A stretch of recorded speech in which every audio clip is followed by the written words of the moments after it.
Pan-Africanist, a truth Very good seeker morning and to you. believer How are in you? people Welcome power, to this and Friday, the 30th Eric day of Latin, October agent 2020. provocateur, the man in the October chair, still has one more seasoned day. journalist, Like, newshound, would you a believe man it? who believes in Doesn't punching want up, to go away. not down. 31. This is the Situation Room. Yes. The yes, only yes, way to surely. start But your these days- day. But the good thing is that not every month of the year has 31 days. This is one of those months that has 31 days. He, imekaa sana hii Oktoba. Haitaki kwenda hii Oktoba. It's odd about time and the feeling that there are moments when time seems to move faster. Yep. There are times when it seems to go slow. Is it because at certain points in time you're tired, or at certain times things that you seem to be dealing with seem to be unpleasant, and so they seem to take forever? Anyway, this month has gone fast, in my view. It has moved. And this one has shifted. Yeah. Kabisa. How are you doing, City? Today we don't have our lady Nduoko. Yes. She's under the weather. And if you look at the weather, it's understandable how somebody can be. How someone can just go under. Yeah. It's cold. It's drizzling. It's wet. It's a long October. It's a long October. And here we are. COVID numbers keep rising. In short, the problems don't seem to be dissipating. They seem to, should we say, increasing with time? Yeah. Yeah. And so we'll have a lot to discuss anyway, even in her absence. But before that, how are you doing? I am doing well. You are good, right? I am well, thank you. Right. Weather notwithstanding, I am well. Good to have you and good to see you. It's lovely to have you in the show. Thank you very much, Good to Eric. see you this morning. Okay, just pause, Eric. Just ask the favor, because this Unataka nini? yes, I think you and I, we have a very good standing with each other, and we get along well. So you don't need to butter me. Just ask, okay? No. You can ask after the show, but just ask because, hey, so how are you doing? 15 times, surely, in the space of something like 2 minutes. It's good to see you. No, I'm very happy to see you. Hey, given the way this weather is, okay, Eric, I'm also happy to see you. Given how this weather is, I'm also very happy to see you. Nisema kitu nataka. Mazee sema baba. Sema shida yako. Sema shida yako. Tumalizane. So long as haihusu pesa, sema. Welcome to the show, everybody. We'll be discussing a number of things. So, should a referendum cost 2 billion shillings or 14 billion shillings? That's a question. Should the IEBC be reconstituted and using the new law that says parliamentarians will have a bigger say on who becomes the next electoral commissioners? Very big conversation that we're going to be having there. We also know that the president has invited the 47 governors from the different counties to a meeting to discuss the rising number of COVID-19 cases in the country. And yeah, that is something that we know for sure that is going to happen next week. So we'll be asking ourselves, what is it that we want the president to discuss? What do we want to hear from these two bodies, the national government and the county governments? What should we hear from them? So that also will form part of a discussion. 3 judges yesterday in the High Court decided that what Parliament has been doing is just joking. The National Assembly, to be specific. And they've said, some work that you've been doing since 2018. All that work that you were doing since 2018. You did nothing. Well, the thing that our courts clearly demonstrate to us is what it is supposed to actually be. An independent body that guides us on what the law ought to be.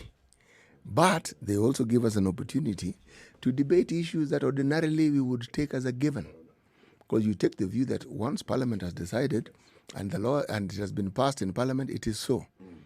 I am clearly understanding it is not always so. Not because the judges like it or it's their opinion. It's not one judge. 3. If you look at the law, this is what the law states. Yep. So there is a clear difference between what has been done by a parliament and what the law requires of them. Yep. As clear as daylight and as clear as I'm sitting here and I'm talking. Yes. And then now here we are talking about sijui what, sijui mara what, mara o. Anyway, so let's talk about a number of things, and then we'll be looking at COVID-19 in numbers, right? Where are we in the country in terms of COVID-19? The numbers that were released yesterday. As you get that, let's also look globally. Globally, the numbers are at 45,320,581 coronavirus cases. That is all the countries. The death toll is at 1.186, clearly, slowly and surely approaching the 1.2 million mark. But it's important to note that 32 million out of the 45 million confirmed cases, 32 million have actually recovered. And the active cases in the world right now are 11 million active cases in the world, 82,000 serious or critical in hospital, about 11 million in mild condition. Closed cases, I mean, those are the active cases. 34 million closed cases, which had an outcome, and those that have recovered and discharged, 97% of the global cases have led to recovery. 3% have led to death. What is also interesting is that if you talk about the increase, there are countries that are not experiencing an increase. It's a surge. It's like a competition of how fast this particular virus can spread. So you get the information of the day before, there were so many tens of thousands. Yeah. The following day, it's a new high. Yep. Now, what many Kenyans may not know, but on the list of countries that have high cases, deaths, Kenya is number 9 in the world. The countries that have high, We're talking about high cases of infections. in the last week or something. Yes. Kenya, we are number 9. In terms of rising cases, right? Yes, in terms of rising cases, because total even, if you look at our total cases, according to the nation on page 10, we are at 52,612. Okay? Deaths, 964. Recovered, 35,604. So what that places number 9 in what? That's That what places, I'm not if you look at this thing, it places number 1, first of all, in cases. Okay. Yes. And, my friend, we may not like it, but also in deaths. Because if you look at the continent, yes, I'm looking in at page Africa? 10. Yes. No. Not just, this is in Africa, my friend, not the world. Yes. So we're top in Africa in terms of Yes. number of The cases. world, there are people who are But doing South Africa is still higher than us. the number 1. Yeah. Okay. So South Followed by Africa- Morocco, then Egypt, then Ethiopia, then Nigeria, then Libya, then Algeria, then Tunisia. Okay. Yes. And then us. Then us. Those are actually a number of, rising cases. And also, if you look at what we have, right? Look at global figures. Mexico, in the last 24 hours, has had 464 deaths in a day. 464 deaths, bringing the total death toll there to 90,773. That's pretty high if you compare with the number of deaths that we have, which also our deaths have risen, because we're talking about over 200 deaths in a month.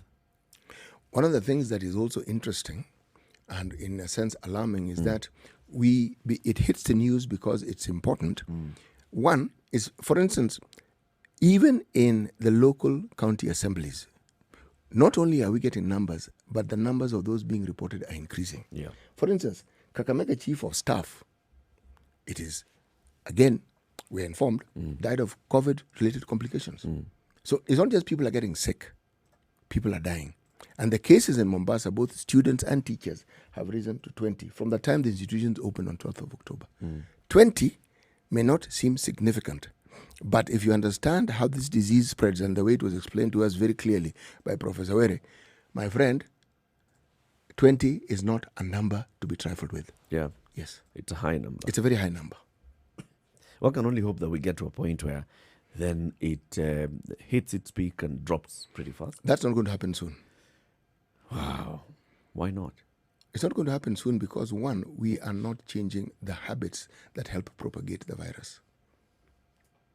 But the other thing that's happening is that now the way it's spreading, it's that herd mentality story.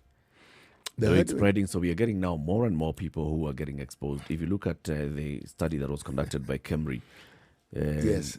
and showing the prevalence of COVID in terms of the antibodies that indicate there has been a fight for infection here, it's high and it has increased. It's going to continue increasing. The thing is, once you get to the level of community infection, the truth is that just more and more people will be infected. Now, if there is a bright side to this, it's that because of the increase in infections, you can then study the effects of this particular virus over a larger population, and that is now more information.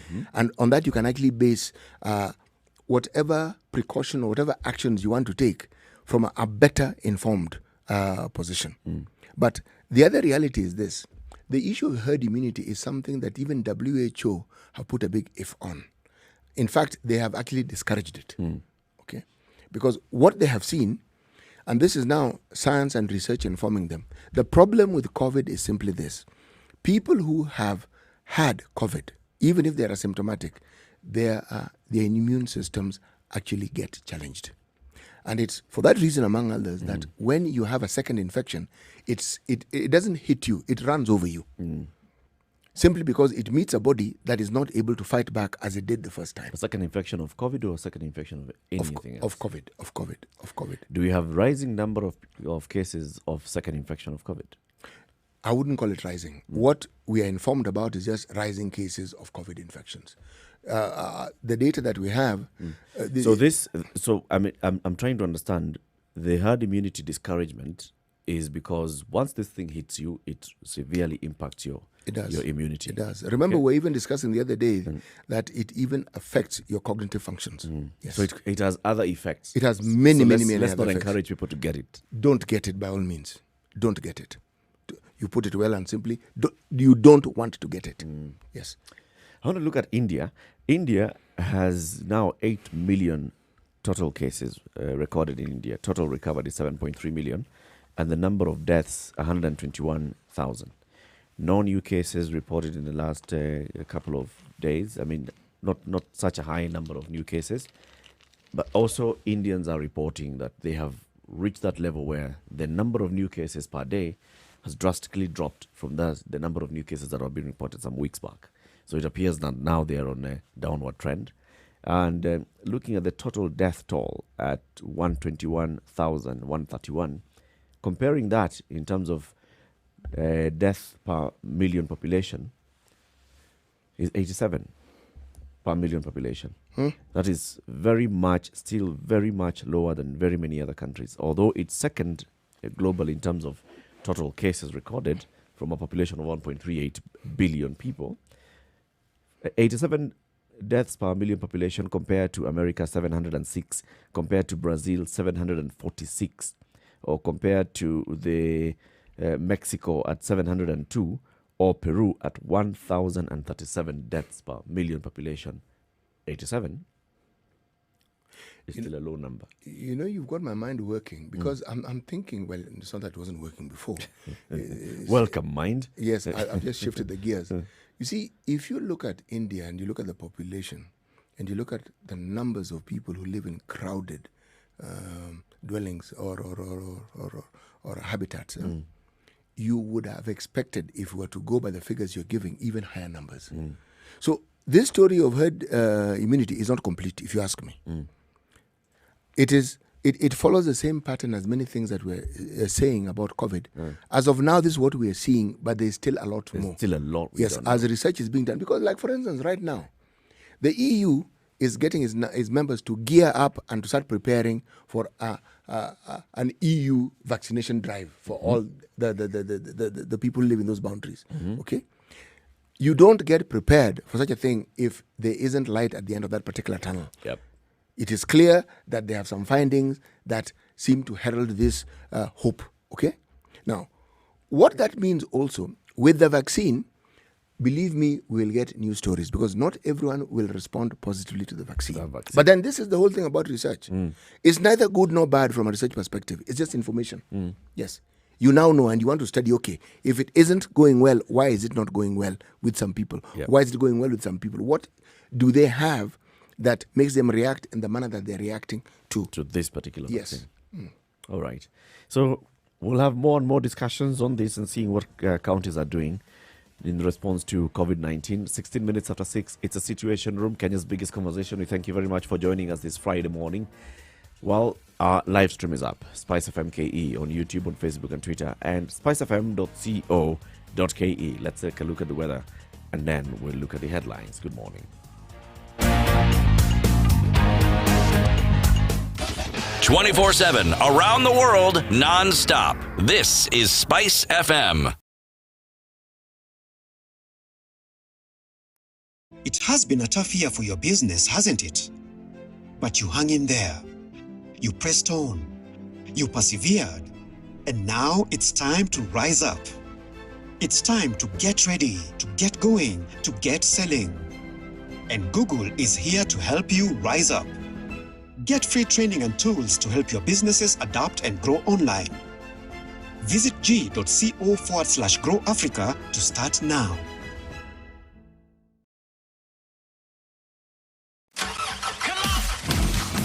Who doesn't love fuel that's good for your car engine and your pocket? Ola Energy cares about your car engine so much it has introduced Optimium fuels with additives that clean your engine and improve fuel economy at no extra cost, which enhances your engine's performance for a smoother ride for you and your pocket. Monique is away this week, so join me, Emmanuel Kisingani, on the Spice Drive from Monday to Friday to learn more about Optimium fuels and also stand a chance to win free fuel vouchers. Optimize your engine today with Optimium fuels from Ola Energy.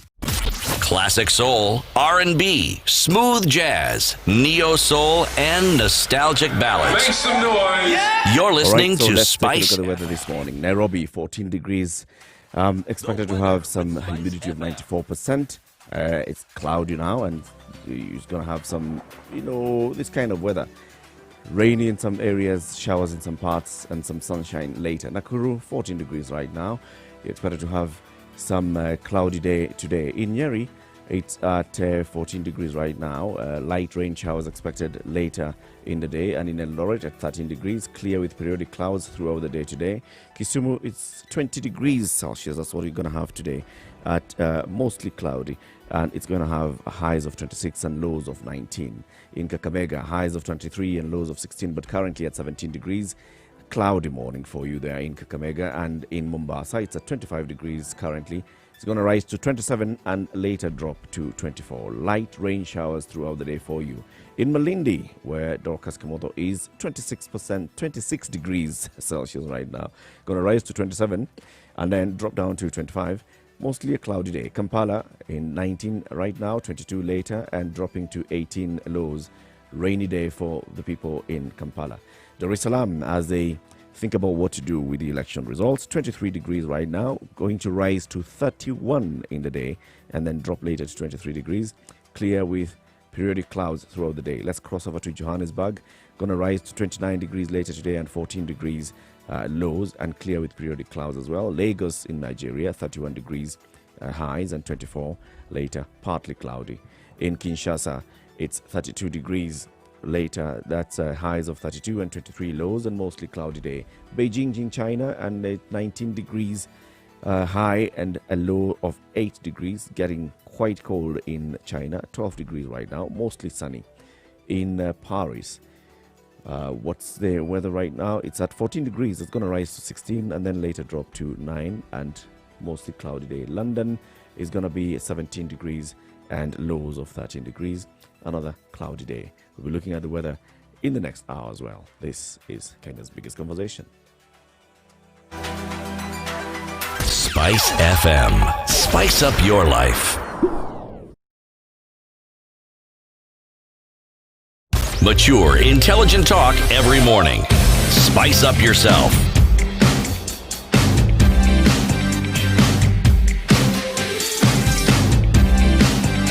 Mornings done right. All right.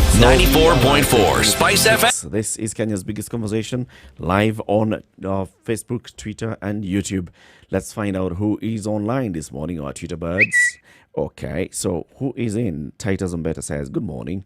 Leoni Vihiga County, Kaimosi. Ken Chege Makaveli Chinjaua has his proverb, and we'll be looking at that after we look at CT Muga's proverb. And Macha is well tuned in, and this is our usual person in Machakos, Bay, the Earthly. Everybody else who, wherever you are, this is the Situation Room, and welcome. We appreciate all of you for being online. C.T. Muga, what is today's proverb? Well, my friend, today I am going to ask our listeners to pay keen attention to, let me reduce the volume of this thing. Today is a Friday. Uh-huh. And with Fridays, Comes. well, you want to say something that at least, should we say, brightens up this dull, dreary day. Yes. Okay. It requires carefulness. This is to men. To kill a fly that perches on the scrotum. It requires? Carefulness to kill a fly that perches on the scrotum. Yeah. If you must kill it. If you must. Even if you want to wave it away, You have to be very you careful. have to be very careful how you wave it away. Okay.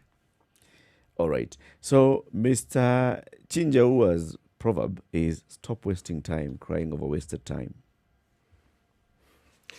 Point. Speak in rhyme all the time. Stop wasting time crying over wasted time. Hey, sawa bwana Chinjaua. Sisi kushasikia wewe. Kabisa Kenchege Bakaveli Chinjaua. So let's look at the headlines and what we have in the papers this morning. The governor of the central bank had an interview on KTN last night. Yes. And he came in and said, forget politics, my people. COVID is the biggest threat in Kenya. He says, coronavirus could just bring major surprises and remains the biggest risk to the economy, far more deadly than tensions over the referendum or the 2022 elections, according to the CBK governor. He says, you see, when it comes to elections, we've gotten to a point where we understand election psyche and how we behave, all right? We do. We have already gotten to that point. So he calls those known unknowns, elections, including the US election.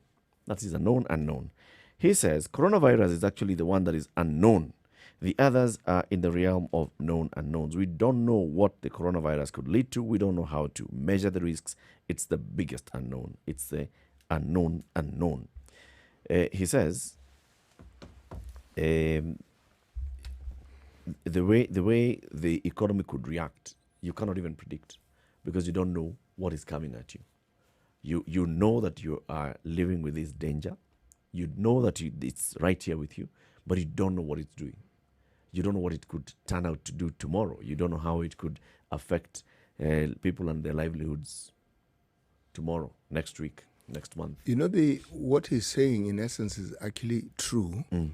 But if you take the view that you don't need to experience something in order to understand it and that you can learn from other people's experience, if you look at countries that perhaps have been even harder hit than us, it's a clear indication of what happens when the numbers of those who are infected surges.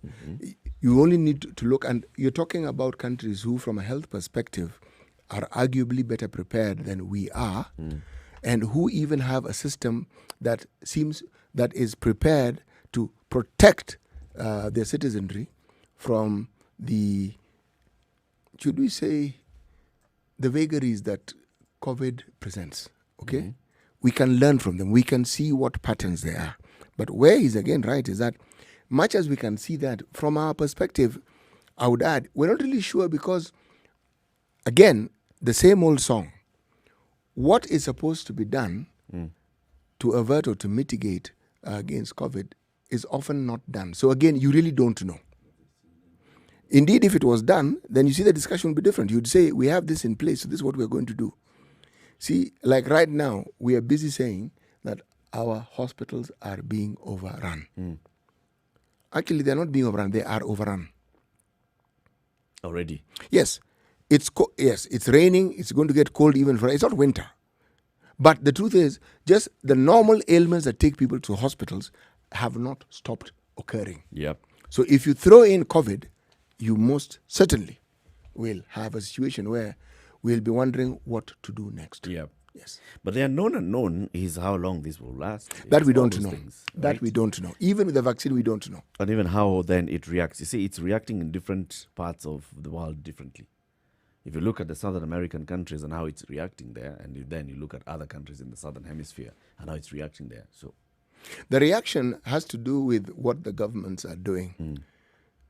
You see, for instance, if you look at the Southeastern Asia countries, they are not being hit anywhere close to what South America and Europe are. And one, they are countries that simply imposed a lockdown and would not budge from it. And then they made it an offense not to adhere to the norms that they had set in place. And the thing is, their citizens have adhered. yep. That's the fundamental difference. They have adhered. The fundamental difference is just that. Some have adhered, some have not. If you look at it carefully. Yeah, makes the big difference. Oh, it makes a massive difference.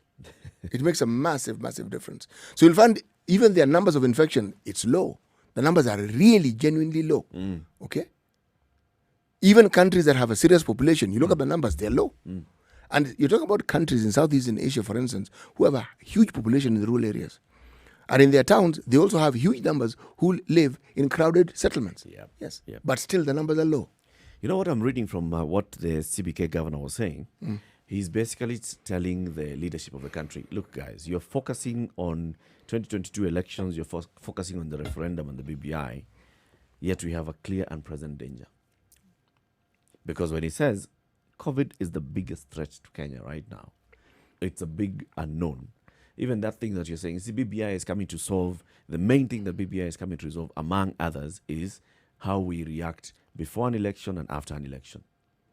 And what Governor Njuguna is saying, look, guys, that one, yeah, it exists, but we have already known how to live with that. We have gone through that. Right now, we have something called COVID that is tearing down our country, tearing through our country.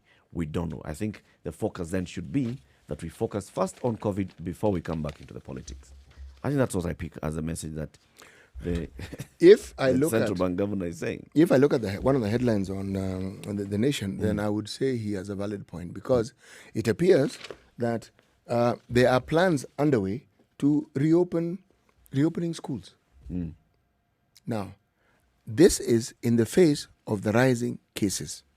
And the argument is that they're saying the popular view is that keeping children at home any longer will do them more harm than Taking them to school.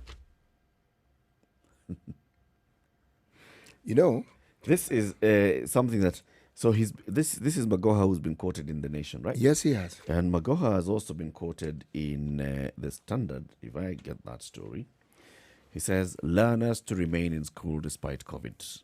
Okay, what he said is, he was speaking yesterday in Nairobi, and he stressed that learners who resumed classes 3 weeks ago should brace themselves for the exams. There are no changes, and we're not planning as of this moment to shut down because of COVID-19. For now, the timetable for exams remains, and children should be urged to continue preparing. He says, yes, COVID is spiking, and it is not only in this country. What we are grappling with is whether to open for the other children or not. So he says that's what they're considering, whether to open for their children or not. But the ones who are in school, we are not discussing about them going back home. Magoha said the ministry will not tolerate artisans who do shoddy work because of those desks, because they have been delayed. If there are people who are still playing games and they don't want to implement the tenders, then we'll award their tenders to those who are willing to work. As far as the Ministry of Education is concerned, kids are in school. The conversation, and this is the CS being quoted today. 2 days ago, it was the PS, Dr. Belio Kipsang, who was also being quoted saying in Parliament, we are not considering shutting down these schools right now. What we're considering is let them stay in school. We have the numbers and the statistics that we're looking at, and the situation is still not at that level where we say shut down the schools. Well, if you're to go by the comments that are being made, are you telling me that if we have COVID for 5 years, we'll close school for 5 years? No. We need to put measures in place to ensure the safety of children when they go back to school. Who said this? Yes. CS? Bas. No, it wasn't actually even CS. It was Hello. Dr. Moth. Oh, the Director General of Health. Let's take a break. Let's take a look at traffic. At 6:30, it's the Situation Room, Kenya's biggest conversation. This is the Situation Room, the only way to start your day. Spice up 24/7 around the world, non-stop. This is Spice FM. When it comes to bridging the information gap to help strengthen the agricultural sector in our country, you can always rely on Farm Kenya to be the glue holding everything together. And now, courtesy of the partnership with Farmster, things couldn't be better. Introducing Farm Kenya platform, and it goes like this. Our SMS service will help farmers upload and publish their products without smartphones, while the Farm Kenya app will allow buyers locate, purchase from, and engage the farmers directly. So if you're a farmer, send a free SMS to 40446 and connect with buyers free for life. That's 40446. If you're a buyer looking for local produce, download the Farm Kenya app from Google Play Store or the Apple Store for free. Remember, ukulima sio shamba pekee. Ukulima ni digital. Ukulima ni Farm Kenya platform. Kuimarisha Kenya ni jukumu la Farm Kenya.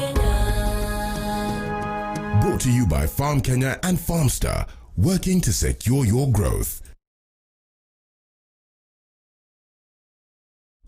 Classic soul, R&B, smooth jazz, neo soul, and nostalgic ballads. Make some noise. Yeah. You're listening to Spice FM.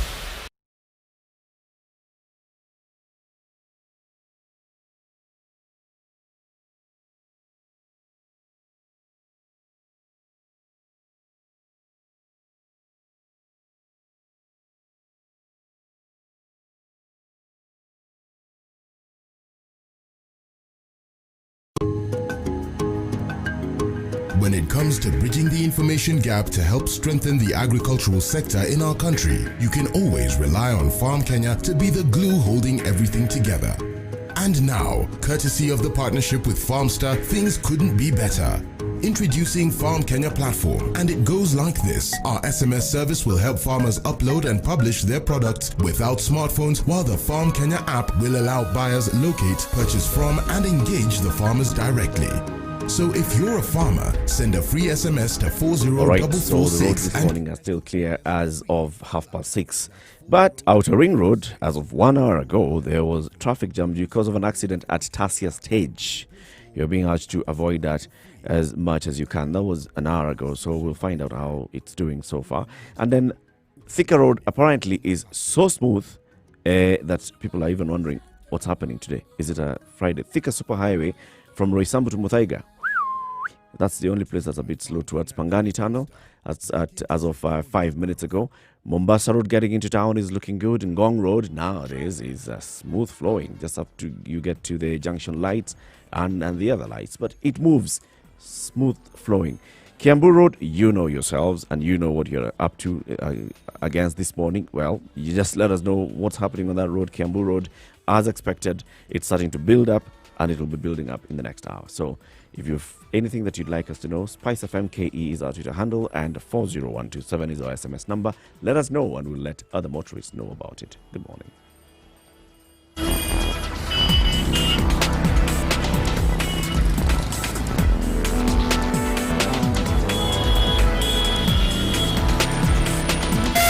Spice FM, Malindi.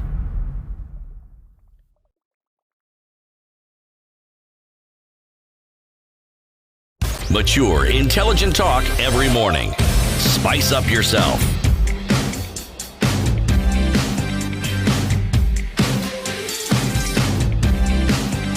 Mornings done right. 94.4 Spice FM, Nairobi. Of course, she's under the weather. She'll hopefully be back on Monday. It's Eric Latif and CT Muga. And we also have very many people who are online tuned in from Lohome Saboti opposite Kitinda Bakery, which is Musabi Jr. Lohome Saboti opposite Kitinda Bakery. Okay? Tuned in from Kericho is Collins Caleb Korir Abraham Lukorito is tuned. Geoffrey Muchama in Kibos, well tuned. Kawa Sukari represented by MD Brownie Newton. Brian Dege, good morning kutoka Nyamira, niko tuned. Pamoja na David Nyaribo. Salimia David Nyaribo. Mr. Brian Titus Mbeta, good morning. Leo niko Vihiga County. Yeah. Asante sana for tuning in. Everybody, for wherever you are, Spice FM KE, YouTube, Facebook, Twitter, and www.spicefm.co.ke. We live stream the show there. But if you're listening in from your radio, 94.4 in Nairobi, 87.9 in Mombasa, 102.5 in Kisumu, 96.0 in Nakuru, 96.7 in Eldoret, Nyeri 90.9, and Malindi 97.7. Big headline that you're looking at that's making you smile. No, the big headline I'm looking at, we're going to be looking at in greater detail. But the thing that actually I find particularly interesting is COVID has also opened this country to the sort of discussions that ordinarily we would not have. I was looking at actually the Nation, and this is page. I'm ready for talks on BBI, says Ruto. See? Now, that headline is an interesting headline. We've been saying that one of the things that has happened with the COVID is that discussions that were previously, deemed not easily possible to have are now being had. And this is what is supposed to happen. An issue arises, people go and talk about it so that you understand it further. And also, it gives an opportunity to accommodate divergent views. Because if it isn't discussed, you will not know what these divergent views are, and neither will you know what your response would be until you actually hear them. Until you hear them. Yes. In the Standard, he's quoted on page 3 saying, we can agree on the report. He's urging leaders to be cautious while discussing the BBI report and not use it to divide Kenyans. I want to ask leaders across Kenya not to engage in a divisive debate. Even if we go to the referendum, it's possible we have a win-win referendum. There's no gain in dividing the country. There are those who would argue that that is a complete shift in tone. From his earliest position. Yes, but his then earlier statements. From his earlier statements, but then on the other hand, it could also show that there is something about those who seek high offices that you must sit back and perhaps ponder over, if not admire, the flexibility of their minds. Yep. You look at a situation, you understand it, and you realize that perhaps at this particular moment in time, it is far more important for me, if I'm seeking to actually vie for a position of the highest office in the land, I need to, should I say, talk in a certain tone. What I think may be a completely different matter. What I believe may be a completely different matter. But I must be able to say things that are, should we say, placatory. They give the impression that I'm looking for a middle ground in the discussion. The actual thing that he's saying is that let's discuss this thing. Don't just take it to the referendum without further discussion or further consultation on it. And this is not the only conversation. Remember, senators are due to have a meeting in Naivasha this weekend because there has been some disquiet among senators. There are those that feel that the powers of the Senate have been reduced or taken away by the BBI and the proposals in the BBI report. There's that conversation. Then governors are meeting as well this weekend to look at the BBI, among other things, to see what does it contain. So yes, we have these gains in terms of the money coming to the counties, but what else is working for us? So it's time for conversations. Remember, Musalia Mudavadi also raised the same issues when he was saying, look, I am not saying that we reject. I am saying that we need to relook at some of these proposals contained here. So it's like there's a conversation that's happening to say, let's have some sort of a dialogue conference or a meeting to review this thing, to see what kind of amendments and consensus building before we even go to a referendum or before we go to parliament. So there's that conversation. Yesterday there was a report that there were some political leaders who were meeting with some government officials to discuss the BBI report. There was a bit of a disagreement in whatever meeting they were in. Then they left, they went to another meeting, and they were filmed with the ANC leader, Musalia Mudavadi. Some of those included the Narok senator and the Elgeyo Marakwet senator, and I think also the Machakos senator, among others. You know, one of the things, though, that this discussion is doing for us as a country, it is probably educating us on a very simple notion here. Disagreeing is not necessarily a bad thing, to put it very, very simply. Because we come from a culture where when somebody preferred or put forward a different opinion, an enemy, immediately. Immediately. Don't even listen. Why are they against me? And all they have done is point out that perhaps that view ought to be given a little twist and turn. But enmity was the end point of disagreement. And for the longest time, even in politics, if you look at this headline of what happened in the city of Nice in France, all right? Yeah. And if you read what is also happening within our borders here, where we have the imams in this country coming up and condemning the president of France, Macron, on the issue that he says these people are actually parodying the Holy Prophet. Okay? Now, the French argue that their constitution allows for even that. It allows for caricature. Okay? There are many Muslims who don't feel that that is how they feel the Prophet should be treated. Yep. But now, the end result of such a thing is 3 people were knifed to death Imagine outside the church. a beheading. A beheading. Now you read all that, or you hear all that, and you say, you see, intolerance may start as a disagreement. By the time it rears its head as intolerance, my friend, some of the biggest fights we've had on this planet have had to do with simply that, religious that. intolerance. Yep. And I think we get to a point, and I was just looking at what's happened in France over these caricatures and cartoons of the Prophet Muhammad. And every time, it's not just in France, every time there's an issue about the Prophet Muhammad being depicted in any way, Muslims will feel that this one is offensive.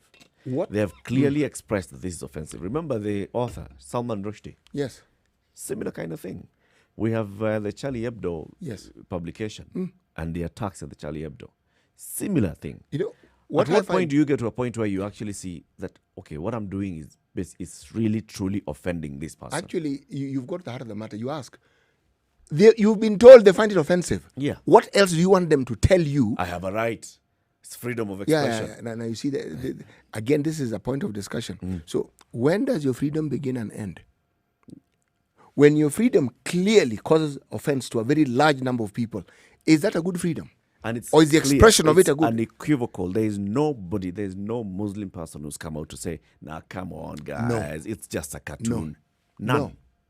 So it's clear that this is offensive to this group of people. It's very clear. And they don't even talk about other things. Just do not depict the Prophet. Look. Just don't. You know, we have holy days. All faiths have holy days, all right? And one of the reasons of having a secular state is that you then have the freedom to do whatever you wish to do as per whatever faith you've decided to follow. You are allowed to have it. Now, these faiths come with tenets. They believe this, they don't believe this. Yep. They go about things this way. Now, what the seeds of just basic tolerance is sown in that diversity. You have people who don't think like you. They don't see things quite the way you do. But that's how they are. That's how In they fact, are. the truth is, even with our own children and with our own relatives, we are not the same. There are great similarities, but the differences are equally various. So, I don't get this. I actually also felt the same thing when I heard the French president and even the interior minister of France saying, we are going to crack down on this. And the attacks yesterday were as a result of previous attacks, a number of, for the last couple of weeks, not previous attacks, but previous crackdown on what they're calling, Islamists in France, just also because of another killing of a teacher who had gone to school and shown children a cartoon of the Prophet Muhammad. You ask yourself, so why do you have to continue? Cross across the channel and go to the UK. The leader of the Labour Party, the former leader of the Labour Party, this is Corbyn, has been suspended from the party. Why? Because an investigation was conducted on anti-Semitism within the party, and an investigation report has come out to show there were cases and incidences of anti-Semitism, and they lacked proper leadership to address that. Because of the proper leadership that was missing, and the leader at the point was Jeremy Corbyn. Jeremy Corbyn now is being suspended by the current leader of the party and being told, okay, because of this report that has come out, we are suspending you from the party because of anti-Semitism. So anti-Semitism, you're very serious about it. Racism, you're very serious about it, and racial slurs. This is one matter where a group of people have told you, look, please, just don't go there. My friend. But you come back and say, come on, it's our right to say Even it. leaders of nations have waded in. The president of Turkey has waded in on the issue.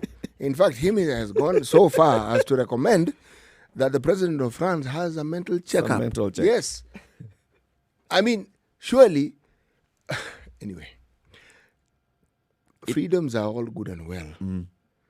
But surely when it infringes on something very fundamental and something very profound in people's lives, Yeah, that isn't a freedom. it isn't. It starts crossing the line. It stops being a freedom. Because then, it's not just infringing, my friend. It's like the very word freedom is now what you're using to subjugate people to things that they themselves would never tolerate because of their faith. Yeah. Yes. And here we are. Yes. Let's take a break. 14 minutes to 7. This is Kenya's biggest conversation, the Situation Room. In the room this morning, Eric Latif and CT Muga. Nduoko is away. Hopefully she'll be back on Monday.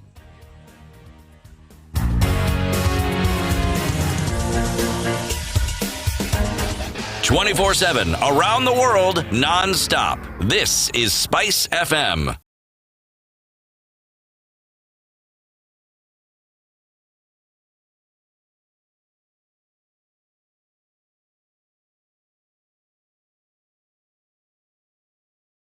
Spice and everything nice. Alright, okay. Spice FM. Spice up your life. Mature, intelligent talk every morning. Spice up yourself.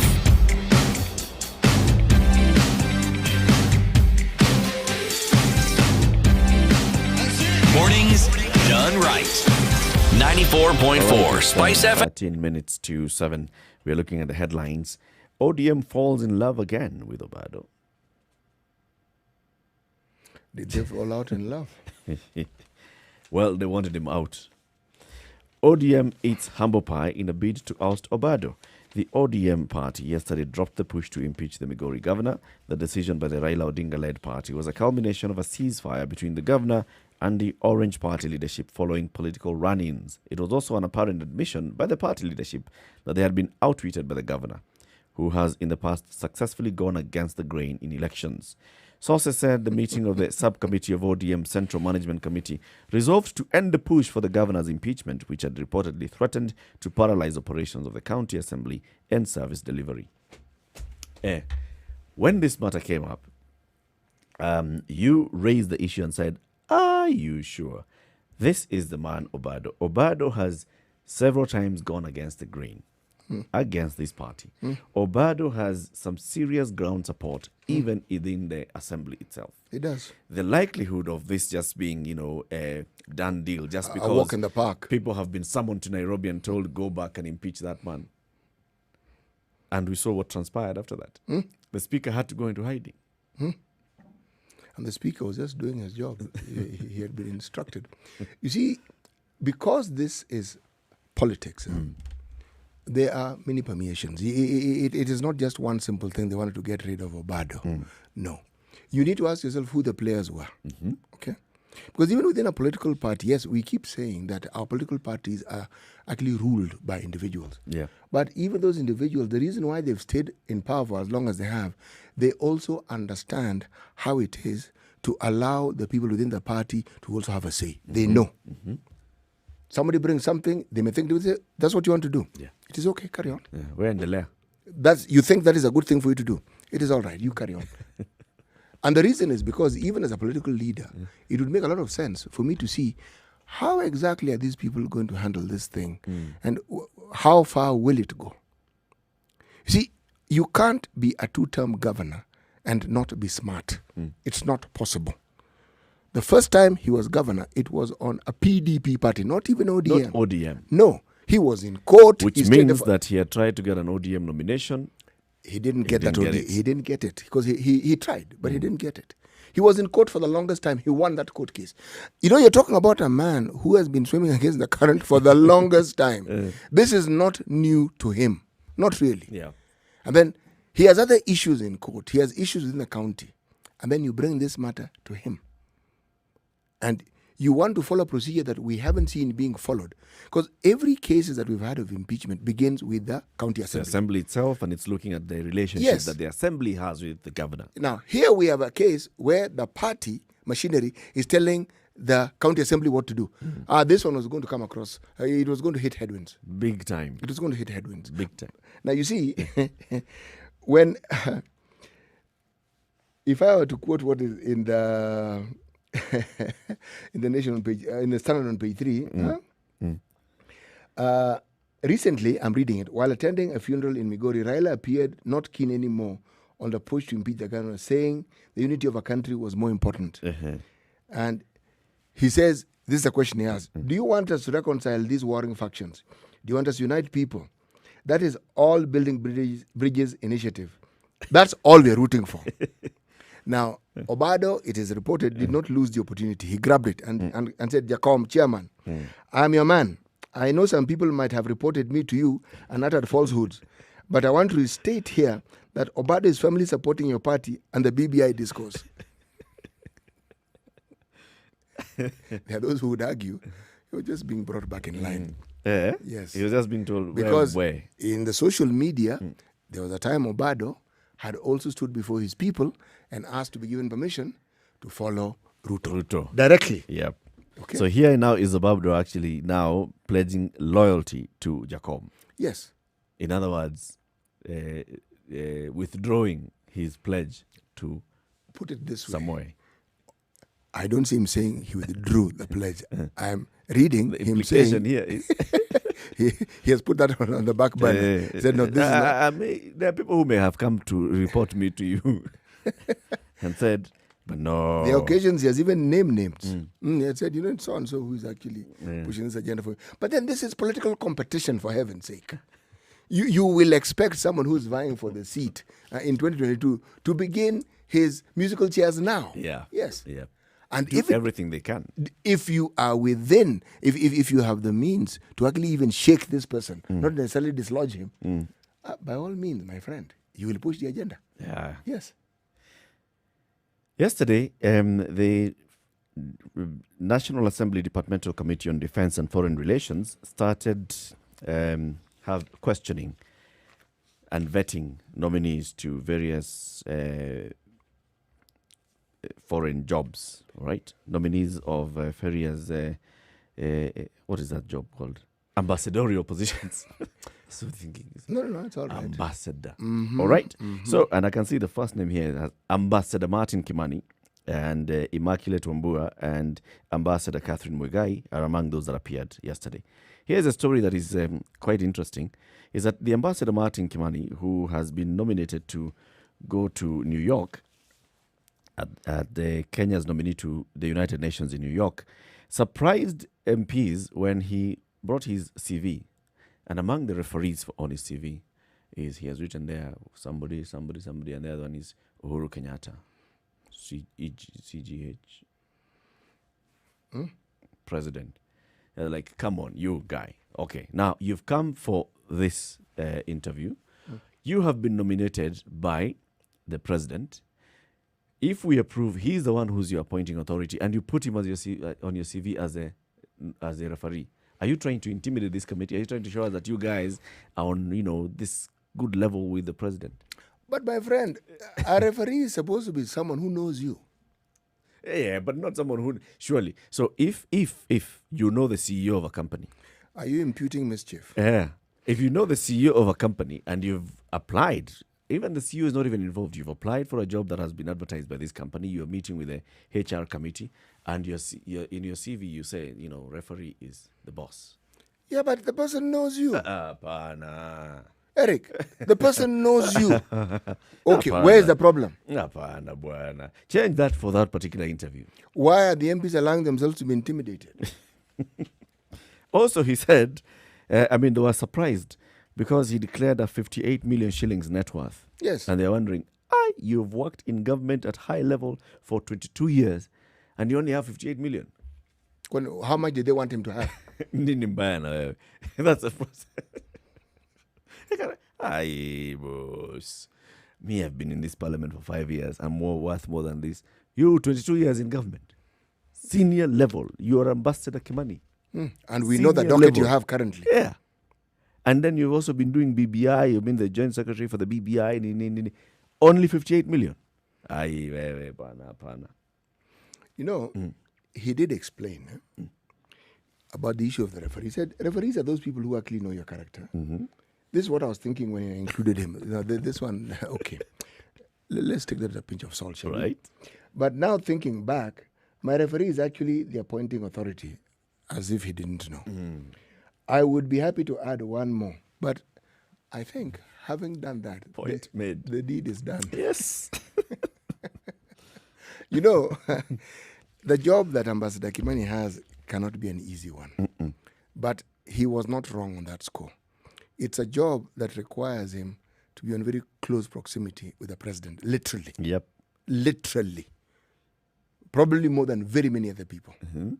So if he talks about somebody who actually knows him, if we go by the person who sees him very often, he would not be wrong. But it is true. When you do mention the CEO of the country as your referee, one of your referees, then of course the implication would be very different.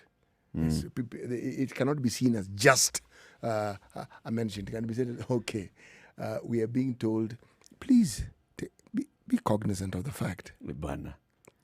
Be. But what I liked about this is that we have it on record that these people are actually vetted. Yes, you're not just given a job and you land. No. You ask questions, people inquire.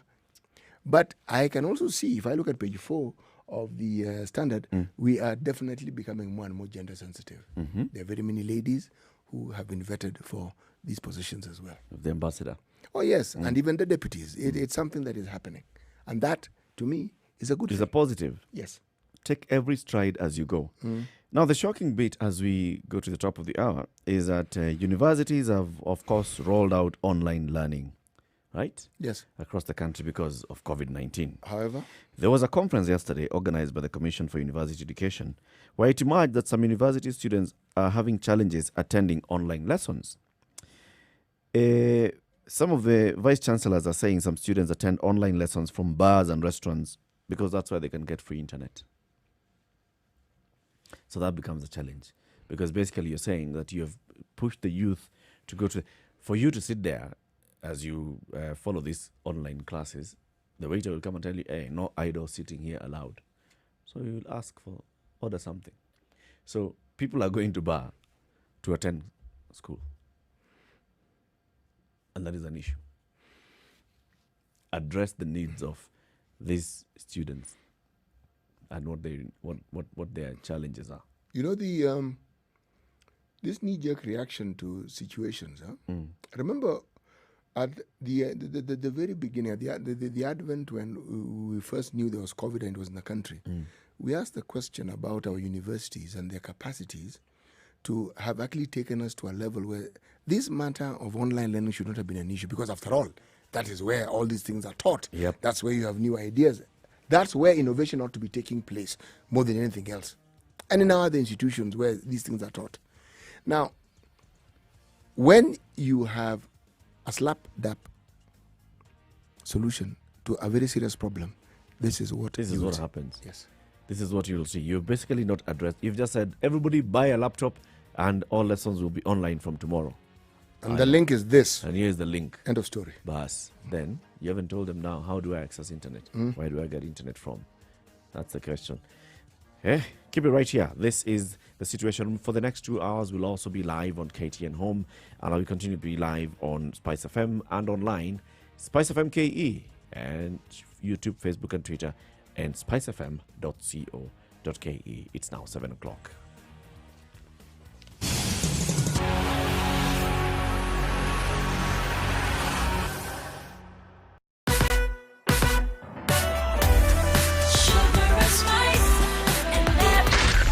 Spice FM, Nakuru.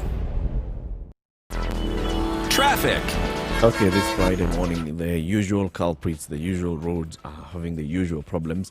This is Mombasa Road is starting to back up from all the way from the Gateway Mall coming towards town up to City Cabanas. It's still behaving the way it always behaves.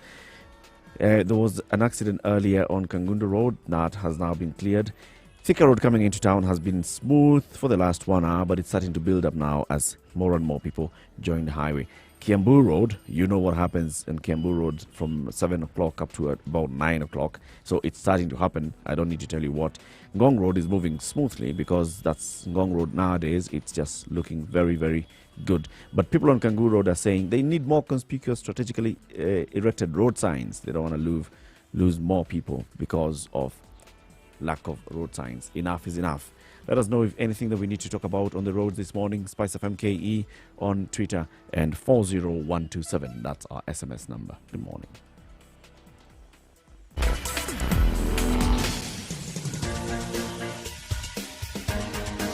This is The Situation Room, the home of hard-hitting political commentary and penetrating insights about the state of the nation. This is a talk radio experience like no other. The Situation Room, a place for hard truths, debates, and elevated conversations. The Situation Room, witty, political, engaging, deep, controversial. In the room, we have C.T. Muga, researcher, academic, seasoned political observer, a fountain of wisdom in these politically uncertain times. Ndu Oko, Nigerian by birth, Kenyan by choice, communications expert, Pan-Africanist, a truth seeker and believer in people power, and Eric Latif, agent provocateur, the man in the chair, seasoned journalist, news hound, a man who believes in punching up, not down.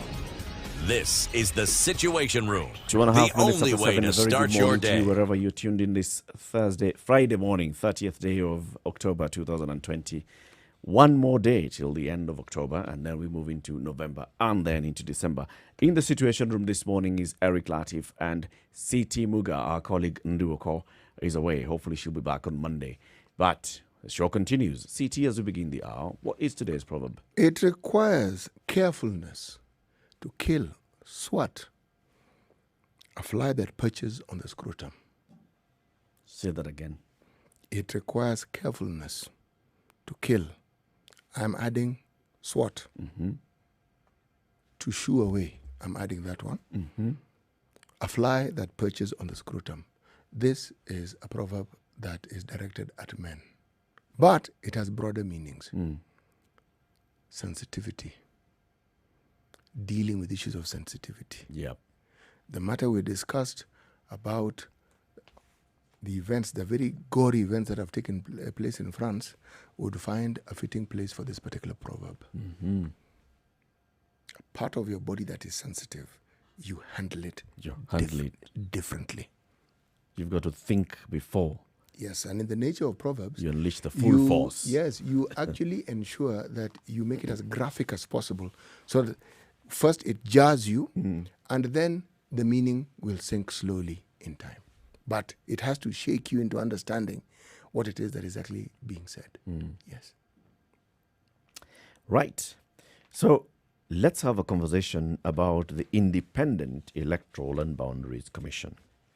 The day before yesterday, the president signed the new Independent Ibc Amendment Act, which is now the Ibc Amendment Act, sets out the stage for the appointment of new commissioners to the IEBC. And we needed this law because the previous law that had the method of appointing commissioners to the IEBC had very specifically talked about this commission that is presently there, led by Wafula Chebukati. And it had no mechanism of appointing any new commissioner should these ones leave or should there be a vacancy in that office.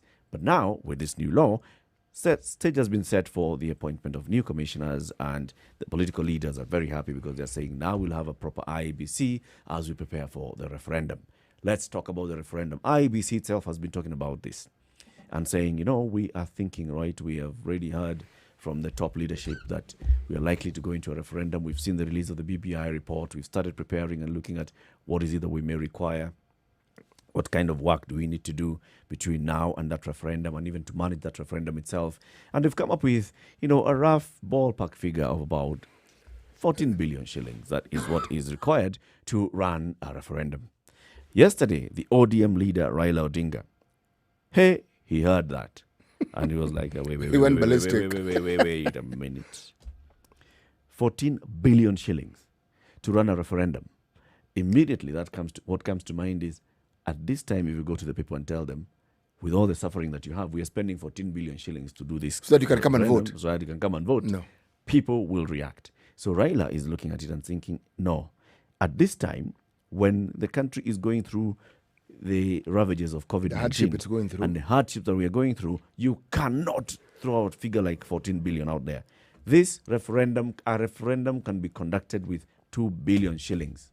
And if Wafula Chebukati and his team don't know how to do that, we are going to form a team that will come and work with them and show them how to run a referendum with 2 billion shillings.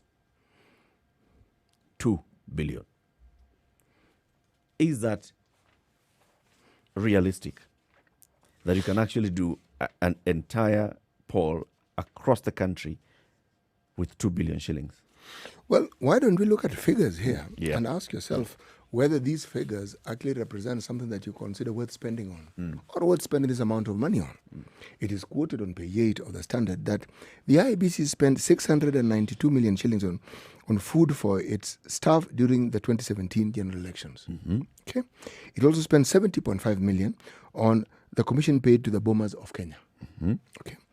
It also cash spent to hire extra digital screens, LED TVs, projectors, and accessories at the National Tallying Center. Extra 30.6 million shillings. Just a sample of what they spent money on. And then there was the issue of them spending money on explosive detectors. And the reason they said was, you see, when they looked at the election, the swelling crowds outside the bombers of Kenya and the volatile environment during the counting of the presidential vote, they gave this as a reason for incurring the expenses to procure security, access systems, and other emergency services. I am certain that the IEBC will find justification, as they did during the election, to explain how it is that they require this huge amount of money. What is certain is that the IEBC is not known to be frugal when it comes to some of these things. That is not something you can accuse them of. They are not frugal. No, there's nothing frugal about the way they do things. Because now they're saying they want to have 50,000 vehicles. They may very well need the vehicles. But why don't they throw in hiring helicopters as well? Or are we calling a helicopter vehicle? Because the truth of the matter is, if it rains, they will need and it will rain in some parts of the country, Yep. you cannot drive there, you cannot get there. And once people vote, you actually will need to move. At some point, those ballot boxes will need to leave that place.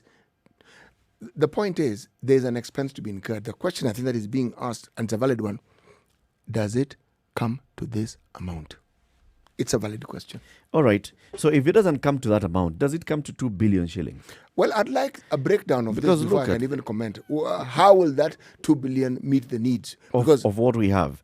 Look, if we talk about the IEBC saying, what does it require? It requires to hire 350,000 poll officials for the referendum. And this is looking at the number of polling stations that we have, and the number of polling clerks that you need, and the number of then the other permanent electoral officials. These are the returning officers and the presiding officers. But now the clerks that you need to hire just for that purpose alone is enough, because you're talking about every polling station having clerks that look at every stream in that polling station. Because polling station is just that polling center. It is a polling center that has a number of streams. Those are people that you need to hire. You need to transport all the ballot materials from a central location, the central warehouse that's in Nairobi, to all those polling centers across the country. You need to ensure that on polling day, you also have communication services that are available, and you need to have redundancies and redundancies. Remember, our law says that our elections must then also be electronic. So you must, the same thing that you're talking about having servers in the last, you must have servers and you must have redundancies. What are you using for internet? Internet access. You must have that internet access. If it's cable, if it's the GSM, whatever, if it's satellite, you must have those, and you must have redundancies. And we must buy them every 5 years. What? All this equipment. You're leasing the service for that time. Things like internet, you're leasing. Things like the stuff that you're hiring just for that period. Things like the vehicles, the 50,000 vehicles that you're talking about, you're hiring them for that period. You don't need to buy 50,000 vehicles. And if we are leasing them, then why do they cost this amount of money? You see, I'm asking because you're charging per day. So how much they would can a even vehicle charge per cost hour. per day? I don't know what these So costs are. they look at, here they're saying 10,000 shillings per vehicle per day. Is that an unrealistic cost? It's very reasonable. It's very reasonable. That's the average cost. And here, for IBC, you do not expect them to be hiring two-wheel drive By vehicles. the way, they're four-wheel. Four-wheel In drive fact, that's why I vehicles. said it's reasonable, because four-wheel drives do not hire for that amount commercially. No. So here you go. So if you look at all those kind of figures, and then you imagine then what else do you need?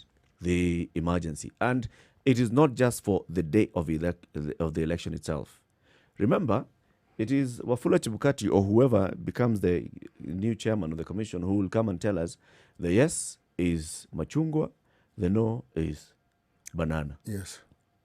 or the other way around. Whatever it he's is. going to tell us. They have then to embark on civic education and campaigns to make everybody understand what represents yes, what represents no. To make everybody understand what is the question that is going to be on the ballot, the referendum question. That is just communication. What is the communication budget for a period of time? The people who are not voters, registered voters in 2017, but have attained the age of 18 and they have IDs now, they'll want to participate in this election. What do you need to do? You need to register them as voters. Yeah, Huduma number could have sorted this out. It's not yet there. IBC is operating with what we know and what we have. We need to register voters. Voter registration requires you to hire clerks again to be in various centers to register voters, voter verification and all those things. How much money is that going to cost? You know, Eric, this discussion is not very dissimilar to the discussion we had of the monies that were being spent at Afia House. When we came across what represented the details of the expenditure, there are many questions which were being asked. These questions and the ferocity with which they are asked would diminish significantly if, just as other people take huge double-page ads and what ads and make sure that they popularize this thing on radio and explain it, if the IBC took the time to do just due diligence in saying, folks, this is what we expect to do. This is what we expect to do in every county. The numbers of people we expect to employ, all the details you've mentioned. And then say, this is what we are hoping to pay these people. This is what we want to spend on this. Now, for the ballot papers, every detail of that exercise is given and it is explained under costing. All right?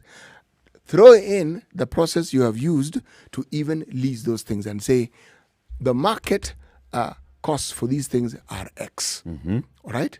But because we're doing this en masse and in the spirit of national fiscal prudence and blah, blah, blah, blah, we have a situation where we've been able to actually get very reduced terms, and they are this. Questions would be asked, but not with the vigor. Because every time you talk about figures and in the billions, it's not the figures for that particular activity. It is against the backdrop of other figures that we've been hearing in the not too distant past of money spent, and yet there's nothing to show for the money that has been spent. To put it simply. Okay. When the acting CEO of the IBC appeared before Parliament, Marjan Hussein, when he appeared before the Parliamentary Accounts Committee on Wednesday, just 2 days ago, this is when he said, we have done our estimates and it will cost around 14 billion shillings, although we are still fine-tuning this. It's an estimate which is based on the 19.6 million registered voters, but that number may have increased because of the continuous listing of new voters. So they already have a list and they have all this information. This is information that he presented before Parliament.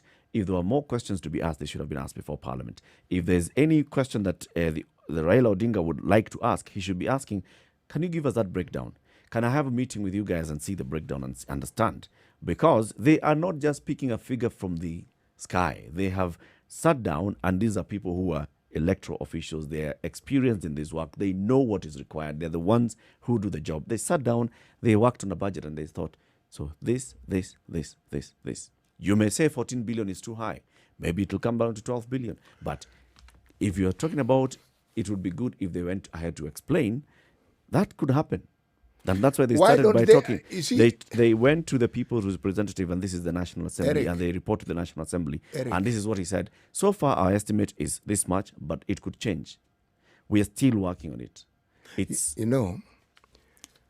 when we had the BBI and even when we had the Constitution, One of the things that was done, and it was in the public domain, was the efforts that were made to try and go all over the country to ostensibly solicit views. Yes. Which were then put together, and we know what happened as a result of it. Yes. I will go back to the one process that I loved, still love. Central Bank of Kenya and the new denominations. They took a campaign. Before it even started, you were being informed. And the information was coming at you daily through all means possible for communication. Because it's important. Yep. Deadlines were given. Yep. It was explained. My friend, by the time the changes were coming into play, you cannot say you couldn't have heard, you didn't know. An election is even more emotive than changing denominations. Yep. Should not more effort be put by the body whose function it is to conduct these things in trying to ensure, forget this talk of education, we understand that. That is done every 5 years. When you want to make a change, and if you are sensitive to talk to the parliamentarians, how many Kenyans do you think follow the goings on in parliament or read? Not many. It is their duty, just like they went before our parliament, excellent thing. Because after our parliament, the hands will probably going to have to agree as to whether they can spend this money or not. Yep. So it's not as though out The of the approval good, has to Yes. will come from Parliament. it's not out of the goodness of their heart. So why is it then that the little detail, this nonsense of assuming that Kenyans will just put up with it or lump it, okay? Because it has been said. It's an attitude that seems to pervade people who hold high offices in this country. They decide. But City, I'm listening to you and I can see you're getting more and more agitated as you speak, but I'm not getting what your beef is. What is the problem? IEBC has not reached the point where they have finalized their budget, where they now need to come out and say, this is our budget. No. IEBC is working on a budget. Eric. IEBC, the CEO of IEBC, acting CEO, appeared before the National Assembly Committee and he said, we are working on a budget. So far what we have is about 14 billion shillings. Okay? The point of going to explain to the people this is what we shall require we haven't reached there. Actually, that's my point precisely. We haven't reached there. You do that before all these figures start coming up. So you start by saying what? A referendum could come. No. We could have this number of polling centers. We could require to hire. It is better to say that and then the referendum doesn't come. But this is part of it. No. This is part of the conversation. No. This conversation with the politicians is not the conversation that makes it easy for people to absorb this sort of information. How do you want this conversation? I want them to have started talking about it. IBC are very good in the media. Take adverts. Do whatever you want. Talk on radio. Talk Saying on what this. Exactly. A referendum is this. When people talk about a referendum, this is what is expected. Remember, there is a generation that didn't participate in the last referendum, right? So you educate them. Tell them in the event of having, don't wait until we're having a referendum. No. Should we have a referendum, this is what you would expect. If you want to be smart about it, this is my view. You want to talk about it and let it be a subject of discussion.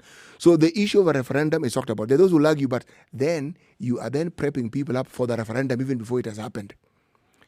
The IEBC is the only body in this country who has that function. That's their job. They don't have many other functions. That's it. They're not a bank. They're not a SACCO. Okay? That's what they do.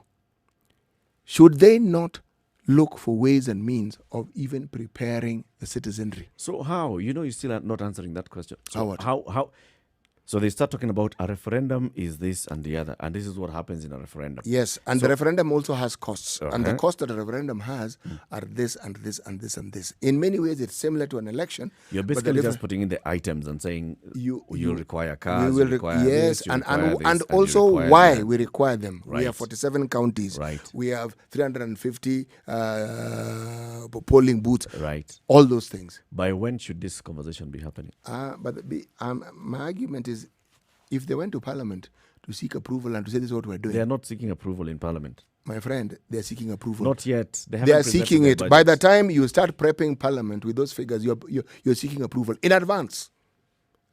My friend. It's a crucial stakeholder here, and you've appeared before And Parliament. we, the citizenry, are not crucial stakeholders. You, the citizenry, you need to get the actual figures.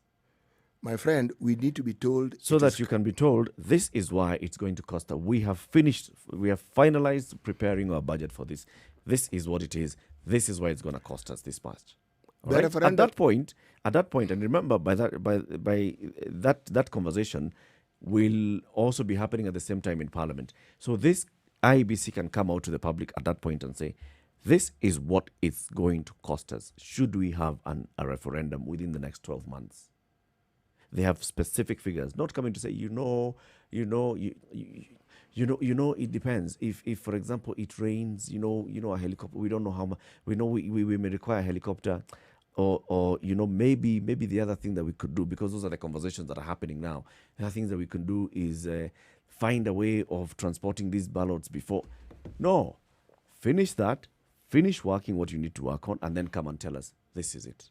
I think it's premature for us to judge them and to start bashing them. Okay, so then what on exactly that. did they go to do in Parliament? They were appearing in Parliament there was someone to respond to other matters. Yeah, so why did they want to talk about the referendum when they got there? It's a question that they asked. Are you prepared for a referendum? He appeared before the National Assembly's Public Accounts Committee because of audit queries for the 2017-2018. Yes. So he had been summoned to answer specific questions about the audit. Why didn't he just say we're working on it and leave it at that? No, I think you see where I'm coming from. No, I can't see where you're coming from. No, you're saying that, don't mention the figure. Eric, I am aware that I am bordering on being Don't mention the figure. You've been asked. So a referendum is coming. Yeah, a referendum. Are you guys prepared? Yeah. We know. We are already. We are working on figures. it. We're already working on figures. We are not. What is it that it costs? Based on the last the last election, which cost us this much, we've already worked on it, and we are seeing around 14 billion. But that could shift because the number of voters as well has increased since then. So we're looking. Why don't they know the number of voters that we have in this country? They haven't. What? It's their job. They don't know how many people are eligible to vote in this country. They do, but now They don't know how many registered voters we have. By the time the guy is talking in Parliament, there are people who are still registering as voters. So he doesn't. He can't say. Eric, that's my point exactly. Why do you talk? The moment you mention 14 billion, that conversation has. Why did the leader of the opposition jump on it? If no figure had been mentioned, there would have been nothing to jump on.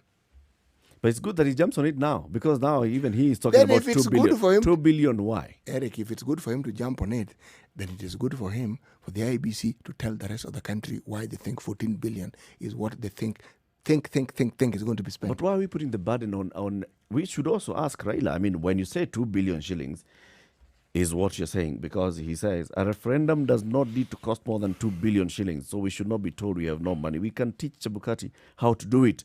So we have everything needed for a country to do a referendum.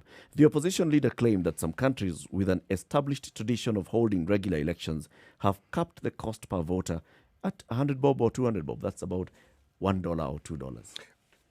He's saying, so from looking at what other countries are doing, $1, $2, that's what we should be doing. I'm in agreement with you. America is going into an election. How much is it costing per voter? Over 500. Yes, it is. Then? The thing is, there is need for both parties to actually go into a little more detail than they've had. If the former Prime Minister says 2 billion, yes, it's incumbent upon him to explain how this 2 billion actually will work. He wants to explain by working on it. By telling Chebukati here, Kuja, sit down. But you know something? We are working on this campaign. Well, I don't know as though there's a set of rules as to how this thing should be worked on. A politician talking to an official of a government institution, but talking about it, I agree, is a good thing. But the discussion is out, and I'm saying this discussion should involve more than just the politicians and the IBC. Bas, you've entered where, like, because when you take this break, or after this break, we'll be talking about political interference in the Independent Electoral and Boundaries Commission. This is a Situation Room. It's Kenya's biggest conversation. We are live streaming the show on Spice FM KE, YouTube, Facebook, and Twitter. We are also live on KTN Home and on Spice FM. It's 25 minutes after 7.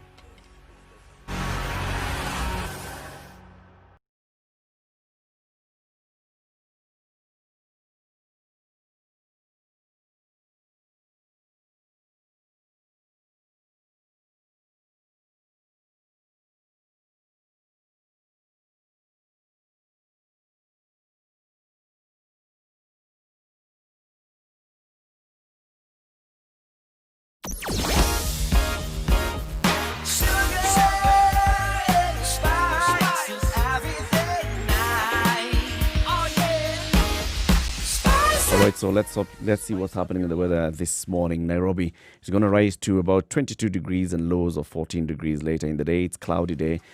Some parts of Nairobi. In Nakuru, it's going to be mostly cloudy. Highs of 24 and lows of 13. Nyeri, highs of 22 and lows of 14. Light rain showers throughout the day. And in Eldoret, 20 degrees highs and 12 degrees lows. Clear with periodic clouds in Eldoret. In Kisumu, we're going to have some highs of 26 and lows of 19. Mostly cloudy day in Kisumu. In Kakamega, it's going to be a cloudy day. Highs of 23 and lows of 16. Mombasa is going to be light rain showers in some parts during some time in the day. 27 degrees highs and 24 degrees are the lows. Malindi is going to be cloudy. 27 degrees highs and lows of 25. Kampala in Uganda, it's going to be a rainy day today at 22 degrees highs and lows of 18. Right now it's about 19 degrees in Kampala, Uganda. Dar es Salaam, Tanzania. It's going to be a very sunny day, but with some periodic clouds. 31 degrees Celsius in Tanzania, in Dar es Salaam, the highs, and 23 are the lows. Johannesburg, South Africa, going to be a sunny and clear day. 29 degrees highs and lows of 14 in Lagos. 31 degrees highs and 24 degree lows, partly cloudy day. In Kinshasa, DRC, 32 degrees highs and 23 degrees lows, mostly cloudy day. Beijing in China, it's a sunny day today, but it's cold season. 19 degrees are the highs and lows of 8 degrees. In Paris, France, 16 degrees and highs and lows of 9 and a cloudy day. London is going to be cloudy today, 17 degrees are the highs and lows of 13. New York, waking up this morning to 11 degrees highs and lows of 7. We'll be looking at the weather in another hour. Good morning. Sugar and spice and everything nice. Everything nice. Spice up your life.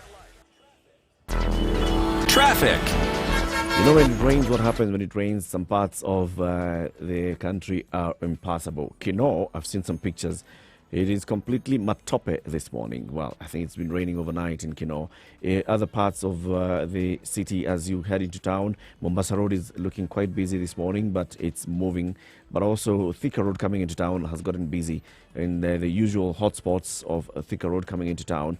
But Kiambu Road is busy from hotspot A to hotspot B to all the way to hotspot Z. That's what happens. It's 7:30. It's going to get worse even as we get to the 8 o'clock hour. How is it on Kangundo Road? There was an accident earlier, but now it's looking quite good and it's moving smoothly. Ngong Road is moving quite well into town. Jogoo Road into town is not looking so bad, but we also know that can get anything small and that road can really change. Langata Road coming into town, there was an accident yesterday at some time, mid-morning, but this morning it's moving smoothly. Anything that you think we need to report, Spice FM KE on Twitter, and 40127 is our SMS number. Are you ready? Okay. Spice FM. Mature, intelligent talk every morning. Spice up yourself.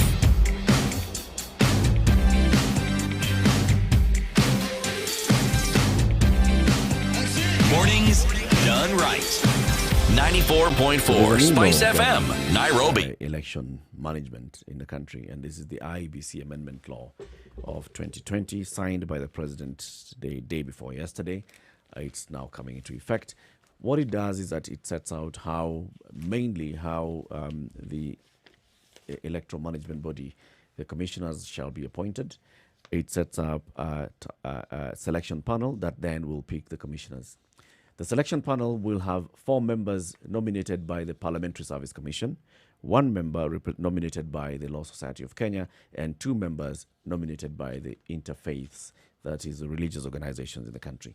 Let's look at the history of the choice of commissioners to the electoral management body in this country. Before we got the IEBC, we had the Electoral Commission of Kenya.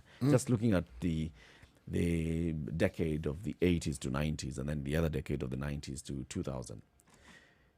That time, the Electoral Commission was basically handpicked by the President. The President had the powers to decide who sits in the Electoral Commission and how they conduct their affairs. Yes, there are laws that manage, govern how the election shall be conducted. But the choice of the Electoral Commission and the choice of the chair of the Electoral Commission was the President's. Not even going to Parliament to seek their approval. It was his appoint, gazette, start work tomorrow. Sawa baba. Asante. Fanya kazi mzuri, okay? And that was it. When we got into multi-party, the first election of 92, it was still the same. The Electoral Commission was still picked by the president.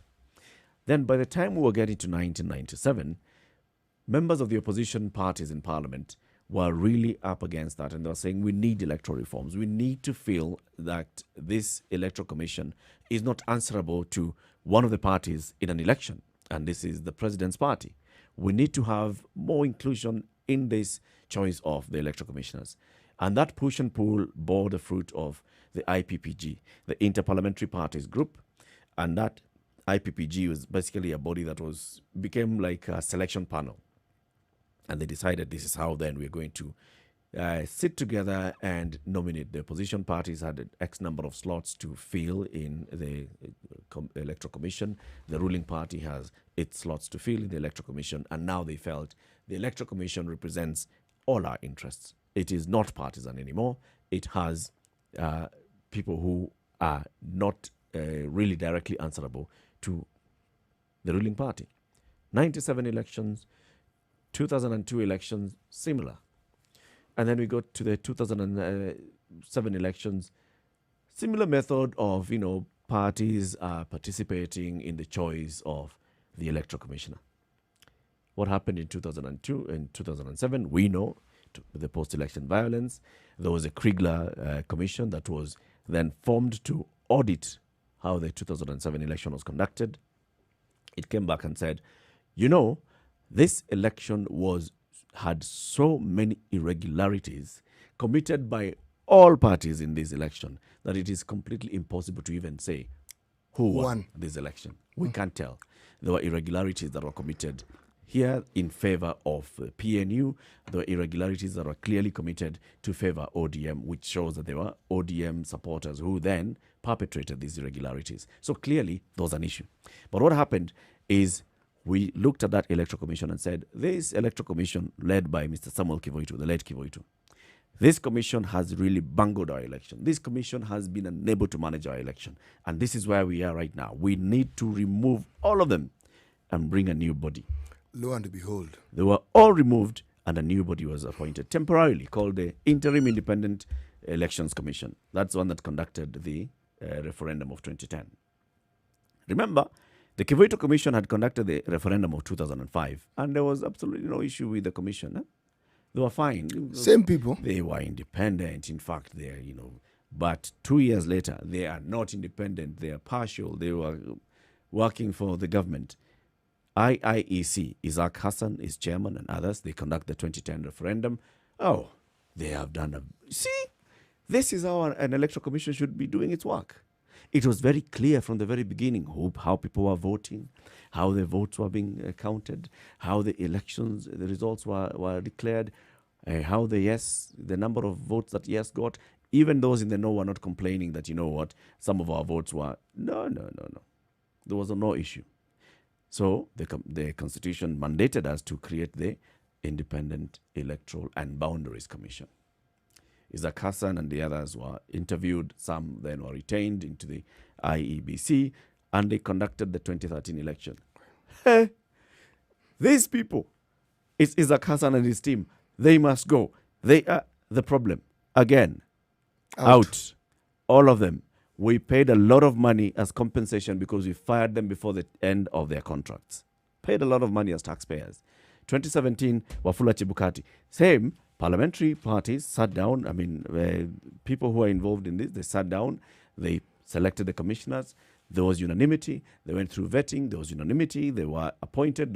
There was no issue until after the election, again in 2017. Chebukati must go. Commissioners infighting. Rosalind Akombe boards a plane and goes away. The vice chair of the commission plus other commissioners decide to hold a press conference and say, we're out of here. The secretary to the commission bundled out issues. Now we have a law that says parliamentarians will have a bigger say on who becomes the commissioners of the next electoral commission. Are we Are you seeing a repeat? Like, is this a deja vu? No, I'm not seeing We are right back there. I'm actually not seeing a repeat. What I'm seeing is extreme fireworks. But there is a twist to this.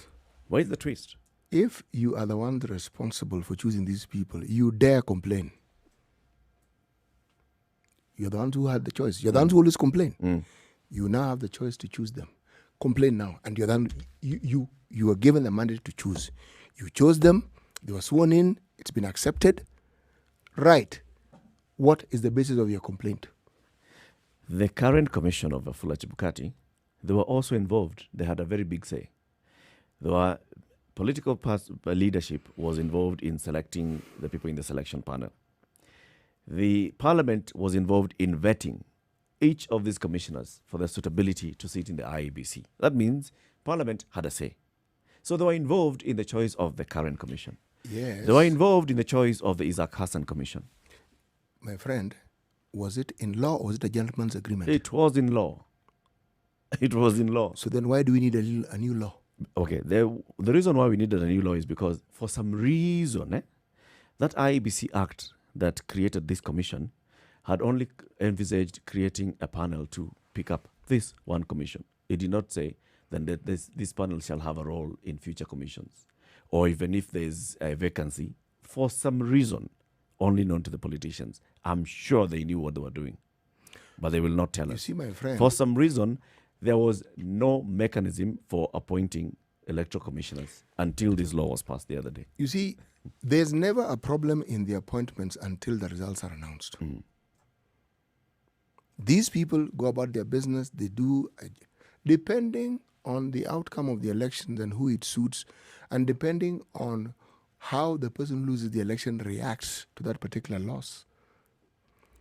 But the way I'm seeing it, if you then sort of like herald this new law and you talk about it in glowing terms and you talk about it as though it's going to solve our problems, and yet we know what you've done, yet again, but rather loudly, is told the politicians, please go at it again and choose who you think should be here. So already the choice is partisan, but this is not strange. This is not strange.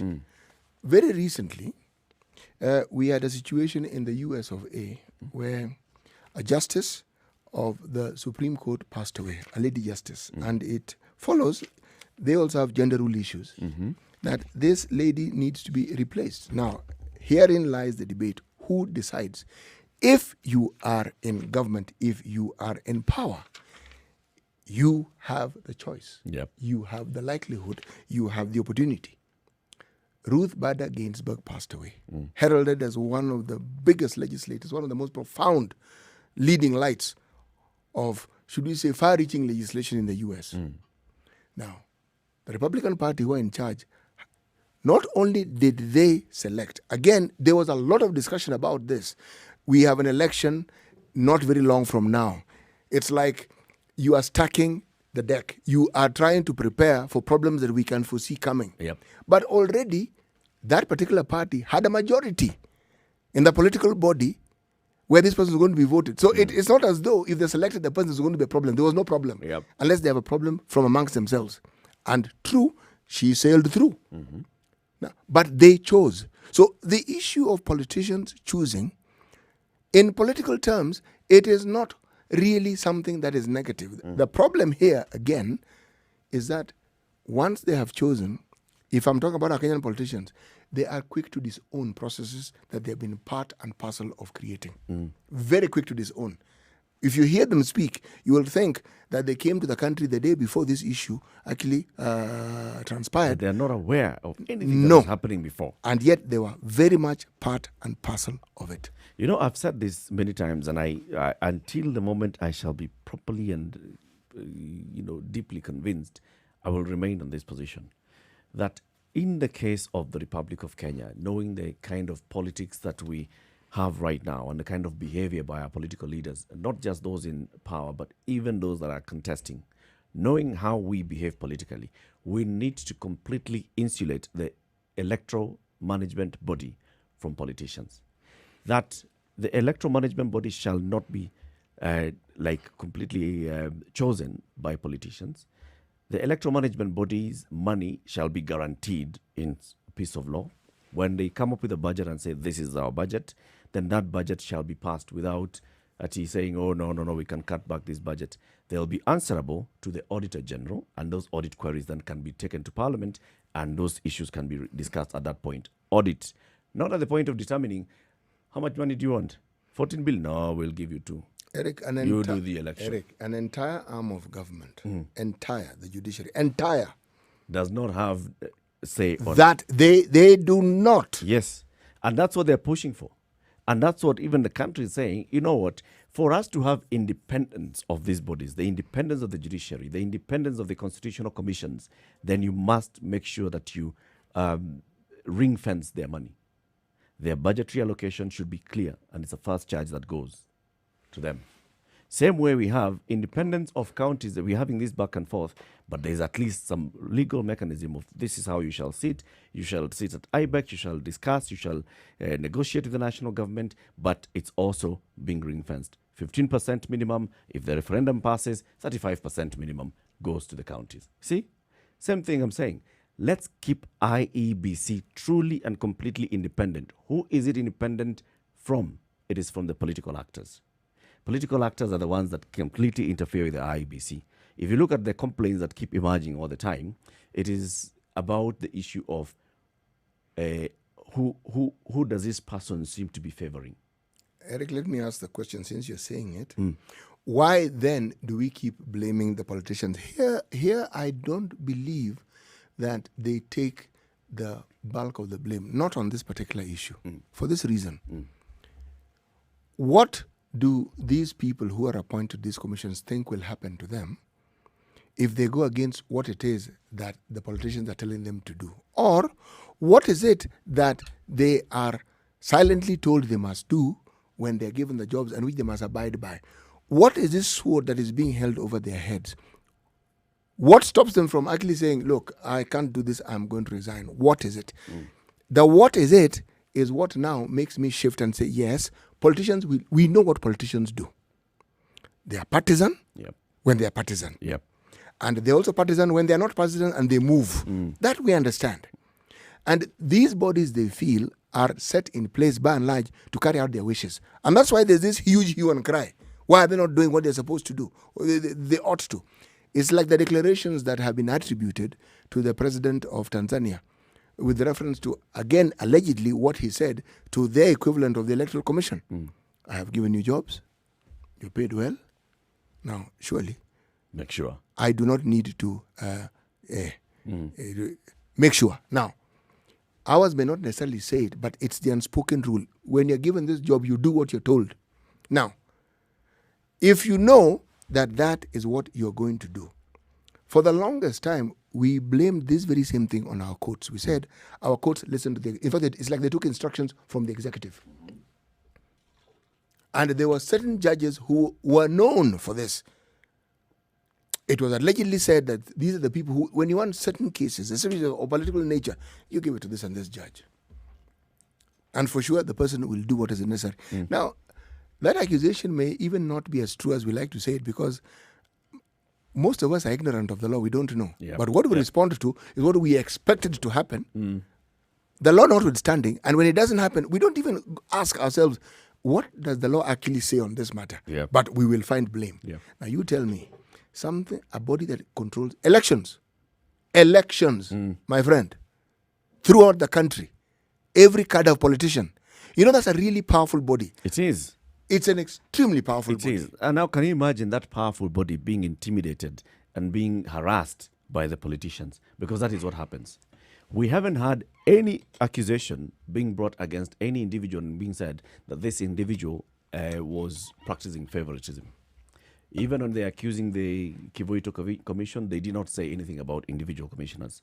Even when they were accusing the Isaac Hassan Commission, even when now they're accusing Wafula Chebukati's commission, it is not the individual commissioners and what they're doing. We have gotten to a point where 4 commissioners have left this commission. And they've left this commission because they're feeling, there are those that left the commission because they're feeling there's too much harassment and intimidation from the political class. There's the one who left the country because she felt there was a lot of interference from certain quarters of the political class, of the executive, with the works of the IEBC. This is the issue that we're dealing with right now. We're dealing with an issue where the politicians are being accused, and we have seen it openly when politicians intimidate and harass electoral commissioners. Look at what happened to Immaculate Kasait when she went to Parliament the other day. Immaculate Kasait has been nominated as the data commissioner. But before this, she was working at the IEBC as the person in charge of voter registration and electoral operations. No, repeat that again. Voter registration and electoral operations. She goes to Parliament, and the questions that she's asked are all about her conduct in the IEBC and the opening of the servers. Why was the 2017 election bungled? Why was the transmission not smooth? Why didn't people open the servers? Where are the servers? Why did the servers have to be in Germany or France or wherever? Those are the questions that she was being asked. That tells you that this is what they believe, that this is what they should be asking somebody like that. This is direct intimidation. So every time the IEBC is going before Parliament to seek budgetary approval, to now answer these audit queries, the kind of questions that they are asked, the kind of position that they are placed, they are being reduced and told, if you don't play the way we feel that you should be playing, we are not even going to give you that budget. Eric, let me ask this in question. fact, we are going to push. Look now, the first thing that Raila is saying, in fact, this Wafula Chebukati clearly shows that they can't even do their job. That's why we need to get them out. This is intimidation by Raila. No, it isn't. It is. No, it isn't. Because you're saying, just because we as a commission, we've come up with a figure of 14 million shillings and you feel that that is wrong, then that should not be called for you to say. At what point does an opinion begin? To get you out. At what point does an opinion begin, and when does it end, and when does it become intimidation? At the point when it's a political leader talking about a party, and we've seen it before. We've seen it many times before, politicians doing this. But Eric, a political leader is the person who is poised to speak about these things most, because they are the ones who feel the full brunt of the outcomes that are managed by this same body. We are the ones who feel the full brunt. The voters. I'm talking about from a political perspective. From their own selfish perspective, they think that they are the ones who feel the brunt. Yes. They don't. We do feel the brunt. When we go in and elect and they feel that, that somebody else has manipulated that election and our result, our wish is not what is reflected in the result, then we are the ones who feel the brunt. I have never been in any electoral competition, except probably for head boy in primary school. And it was a competition? It was a competition. People voted. Okay. Or maybe a club in college, one of these many associations that they had in college. That's as far as I've gone. But what I do know is that people do not take losses well. Of course they don't.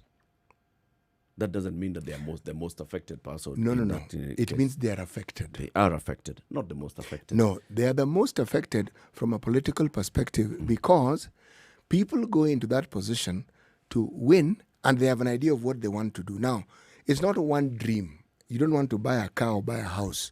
You want to lead an entire nation. If that doesn't happen and you feel strongly that you were cheated, you feel strongly. It's not like losing a pencil for a child who is in school. Or it isn't like going to my favorite restaurant and what I like eating isn't there. It's a very brief disappointment because I have an option. If you lose an election, the option is you go to court. If the court finds in your favor, you may have a re-election. Yes. Okay? Which you may win, a by-election, which you might win or lose. Yep. So the principles of vagarism are still at play here.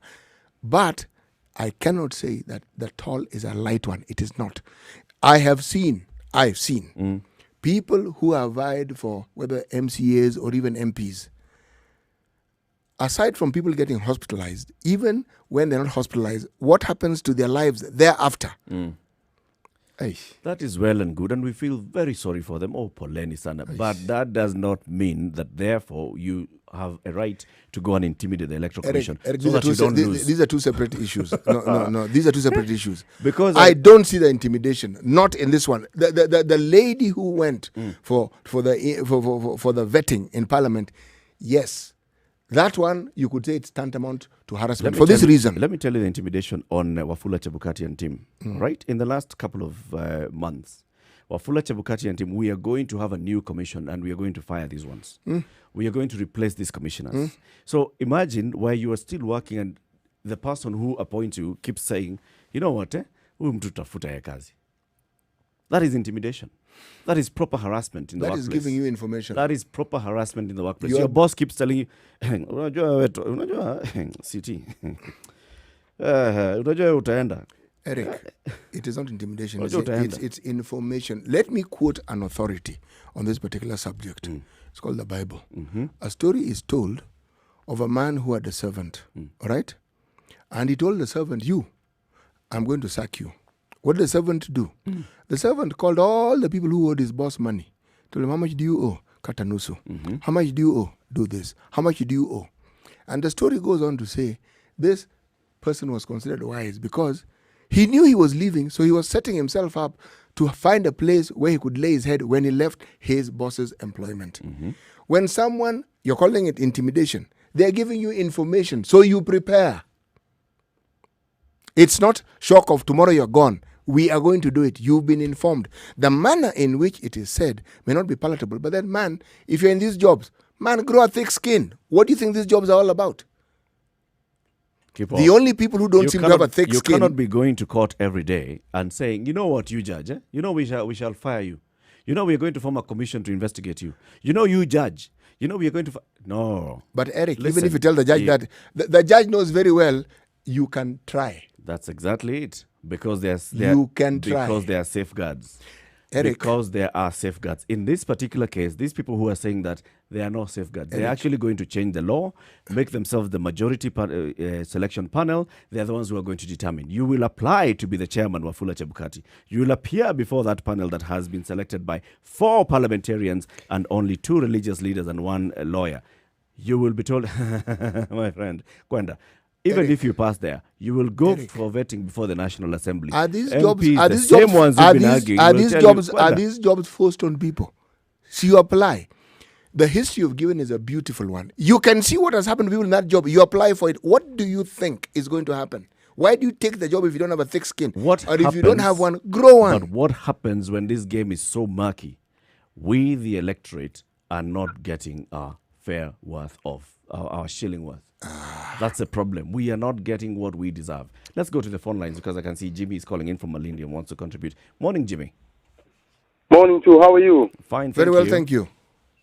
Asante sana. All I can say quickly to the point, yes, is that for us to solve this issue of IEBC, first of all, the whatever IBC that we have now, it is just constitutional right.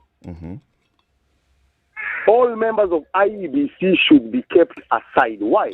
Why would you hold an election which has to be repeated again, which even had a Kombe, who is a double citizenship owner, which in our constitution it says somebody with that status should not be in such an office. And that is why we are trying to put it to change it. There was an issue in court trying to change that constitutional point, trying to put inclusive that even the people with double citizenship can hold that position. Yeah. But Jimmy, if I may interrupt you, so yes, you're saying that we should change the entire electoral commission. Who should decide? Yes. Who should decide who sits in the electoral commission? Very good, very good. That's where I was coming. The Kenyans should decide because in the Kenyan constitution, number 94 says, mamlaka yote yako kwa wananchi. Na mamlaka haya wananchi wamekabidhi bunge kwa kuwapigia kura. Bunge hufuata uanuwai wa taifa. Interest of the nation. Unaona? Na kuwakilisha nia ya mwananchi. Kwa hivyo, na kutekeleza mamlaka yao kikamilifu. Kutekeleza mamlaka yao kikamilifu ni kufuata nia ya wananchi na kuangalia uanuwai wa taifa.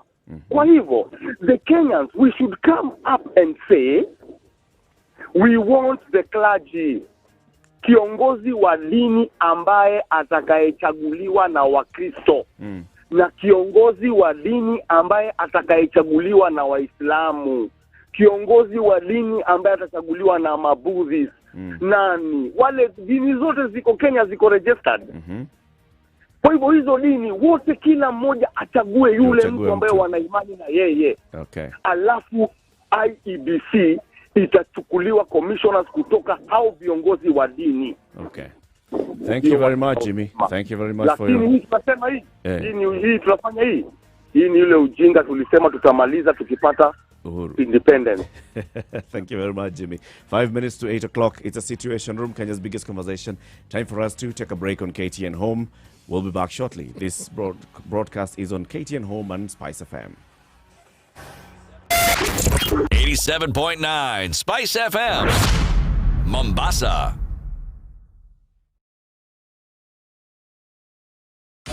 24/7 around the world, non-stop. This is Spice FM.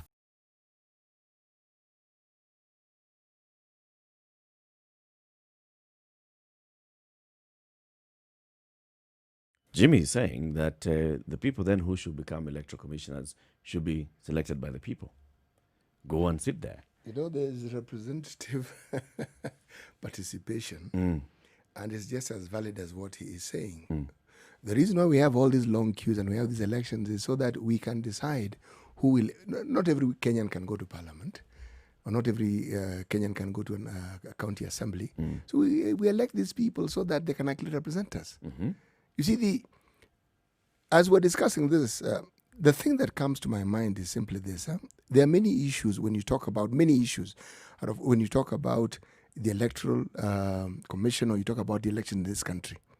Now, the one group that clearly have very thin skins and who are intolerant, unfortunately, are people who aspire for political offices.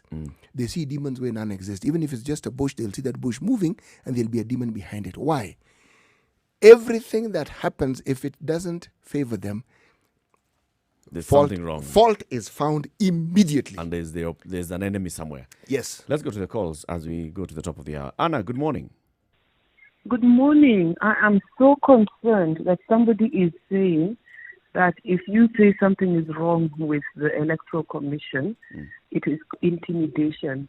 First of all, the last elections were nullified because of the activities of the Electoral Commission. Secondly, Chebukati himself, prior to the October election, said that there were issues, he also had issues with the Electoral Commission, and there are certain things he wanted changed which were not changed. If you read the Twitter handle of Ms. Akombe, thirdly, Msando was killed. Yep. And if you read the Twitter handle of Ms. Akombe, she is not very happy with a lot of people who are still in that Electoral Commission. Yep. In terms of what happened to Mr. Msando. So if somebody says that something needs to be done about the Electoral Commission, how can any Kenyan or in their right mind, like that young man sitting next to you, say it is intimidation? It's not intimidation. This please. Young man considers it intimidation, Anna, because you are talking about we shall fire you because of what you're saying. Look, there are legally laid out procedures for getting rid of an electoral commissioner, or even disbanding and dissolution of the Electoral Commission. Follow that law. If you have an issue, if, for example, we feel that we have an issue with the president... whatever the case is, this is one Electoral Commission that had a presidential election overturned, and anybody who sits there and protects them, I think I'm sorry. I have a problem with that. Thank you, Anna, for your views. However, I am not protecting the Electoral Commission at all. Yes, there was a nullification of an election. Yes, there was an issue with the election in 2019. It was an issue with how the Electoral Commission managed that election. So, fire everybody in the Electoral Commission then, if we have to go into firing people, or find ways of rectifying so that this institution conducts the next election properly. Coming to the top of the hour, however, and we shall have more conversations in the coming hours. This is Kenya's biggest conversation, broadcasting on Spice FM, on KTN Home, and online. It's now 8 o'clock.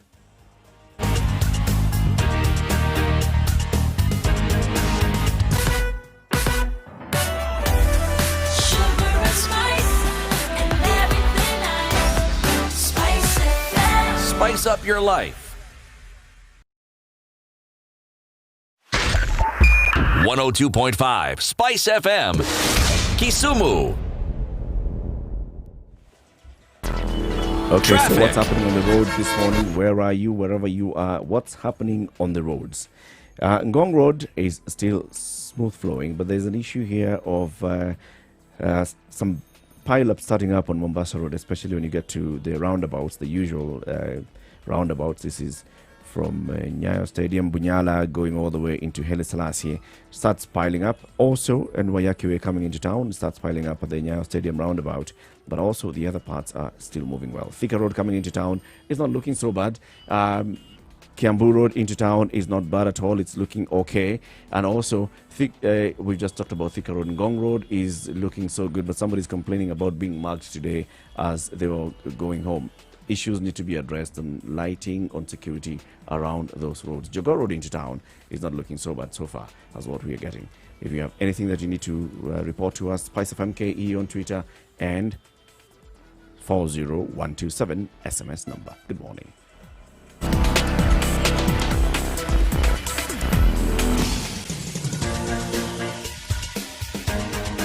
This is The Situation Room, the home of hard-hitting political commentary and penetrating insights about the state of the nation. This is a talk radio experience like no other. The Situation Room, a place for hard truths, debates, and elevated conversations. The Situation Room, witty, political, engaging, deep, controversial. In the room, we have C.T. Muga, researcher, academic, seasoned political observer, a fountain of wisdom in these politically uncertain times. Ndu Oko, Nigerian by birth, Kenyan by choice, communications expert, Pan-Africanist, a truth seeker and believer in people power, and Eric Latin, agent provocateur, the man in the chair, seasoned journalist, news hound, a man who believes in punching up, not down. This is The Situation Room, the only o'clock. This is Kenya's biggest conversation, The Situation Room. It's broadcasting on Spice FM 94.4 in Nairobi. Malindi is 97.7. Nyeri is 90.9. Eldoret is 97.7. Nakuru is 96.0. 102.5 in Kisumu. 87.9 in Mombasa. And I said Nairobi is 94.4. Online, Spice FM KE on YouTube, on Facebook and Twitter, and spicefm.co.ke. We are also live for the next 1 hour on KTN Home. City Muga, tuanzie proverb.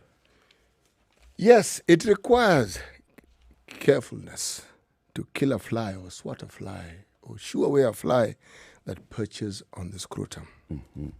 Yes. That is one of those proverbs where you just say it once. Yes. Ikiwa inzi imepepea karibu na mahala nyeti. The rest you can figure out. Okay. Bas. Chunga sana. That's what it is. Chunga sana. To put it really very simply. Yes. And it's devoid chunga. of unnecessary complications. Yes. Chunga. Chunga. That's it. So we have seen the rising number of cases of COVID-19 in the country. And the president has asked the Council of Governors to meet with him in the coming week so they can discuss this, they can review on what is happening. Talk about that, City. You know, one of the things that COVID has clearly brought to the fore is, one, the constant communication that those in leadership need to have with the citizenry. We see it in the daily briefings that we get from the Ministry of Health.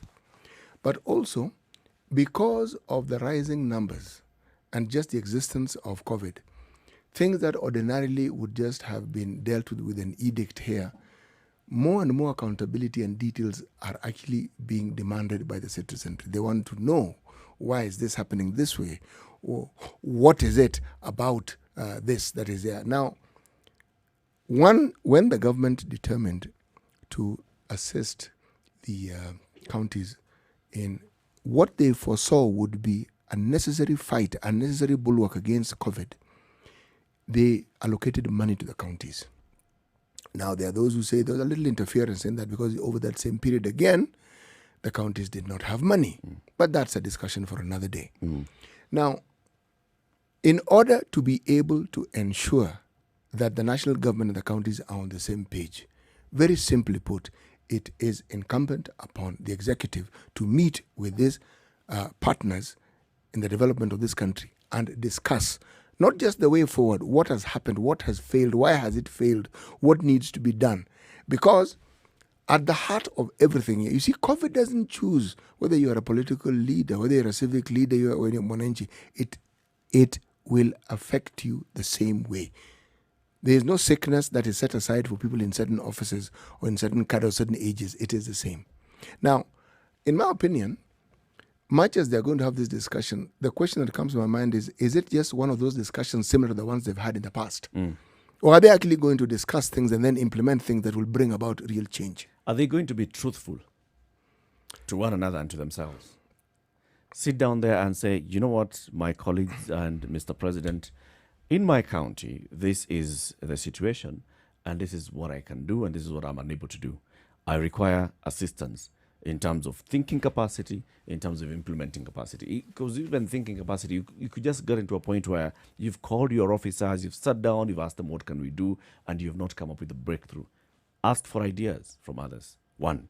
Another one where they could just be honest and say, you know, the money that we received was 150 million shillings, and this is what we wanted to do with that 150 million shillings. We wanted to buy beds, and then we bought the beds, but now what we don't have is the PPEs and the nurses and the doctors to attend to people. The other ones could say, you know, we wanted to buy beds, but then now there were other competing interests. So we basically just diverted some of this money into those and these other areas, or we called it COVID-19, but we were not able really to address COVID-19. Can they be honest? Can the national government also say, you know, we clearly know that what you received was an initial amount of this amount of money, but the burden of fighting COVID-19 does not only rest with the county governments. This is a national emergency.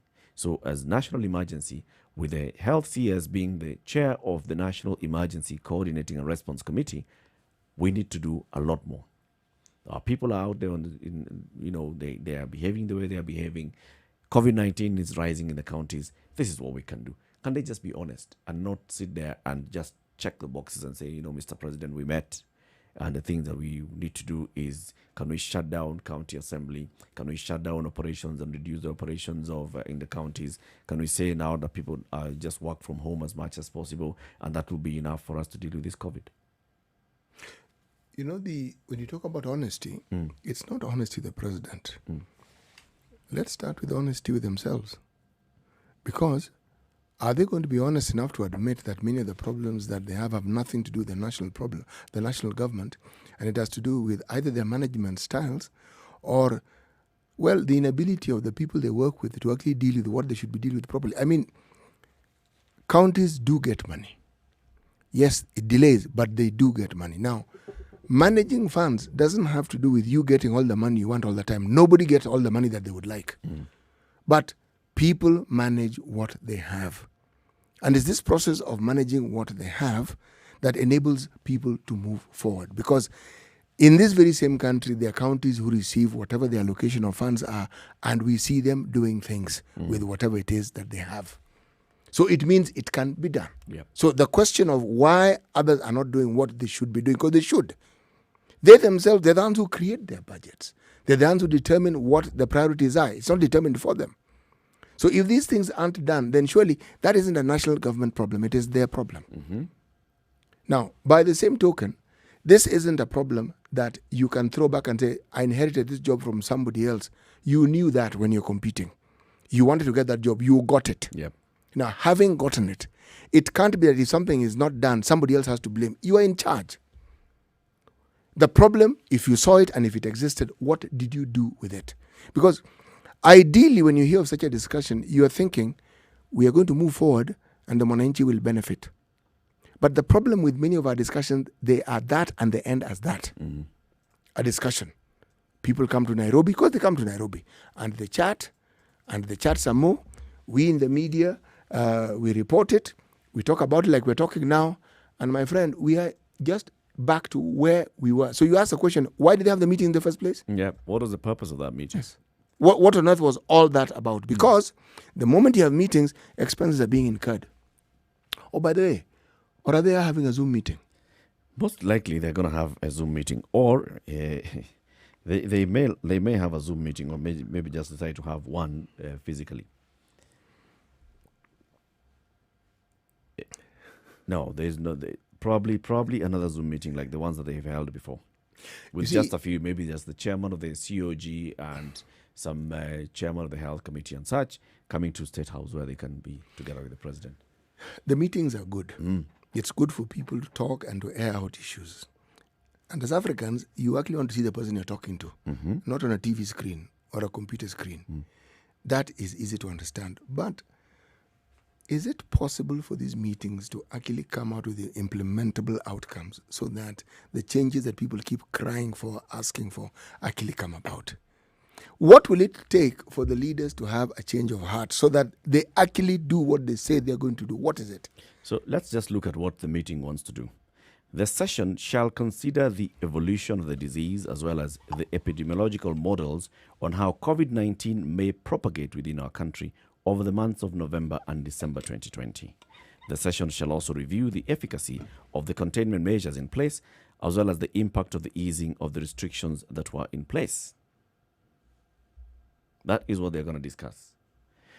What they'll be looking at, so how is this disease behaving now? How is it likely to behave in the coming months? And what is the efficacy of the containment measures that we had in place and what we have in the country right now? Is it working? Is it not? I don't see where they're discussing the county's capacity to handle. I don't see where they're discussing the healthcare system right now and where it is. Even saying that we shall review the state of the health system to deal with those numbers as they rise. That should be a main discussion. The issue of saying, okay, we shall also discuss the containment measures is basically just propping you up to say, we shall sit, we shall look, we shall blame the people and say the people are not behaving and therefore we need to impose a stricter curfew back to 9 or 7. Or we shall look and we shall view and we shall say, this is how people are behaving and therefore we need to arrest more people and take them to quarantine facilities as punishment. But as we talk, there are hospitals that are, like you've said, overrun already. There are issues that are already emerging. In Trans Nzoia County, 3 Form 4 students at Maridadi Mixed School in Kwanza have been quarantined after they tested positive. But in Kakamega County, the Council of Governors Chairman, the Governor Wycliffe Oparanya, says, I have relatives in hospitals battling COVID-19, some of them in critical condition. In just from June to now, the number of people in hospital in Kakamega County has increased from 4 to 316. These are rising numbers. Yes. And as this summit goes to look at the next 2 months of November and December, it's likely that the numbers could rise.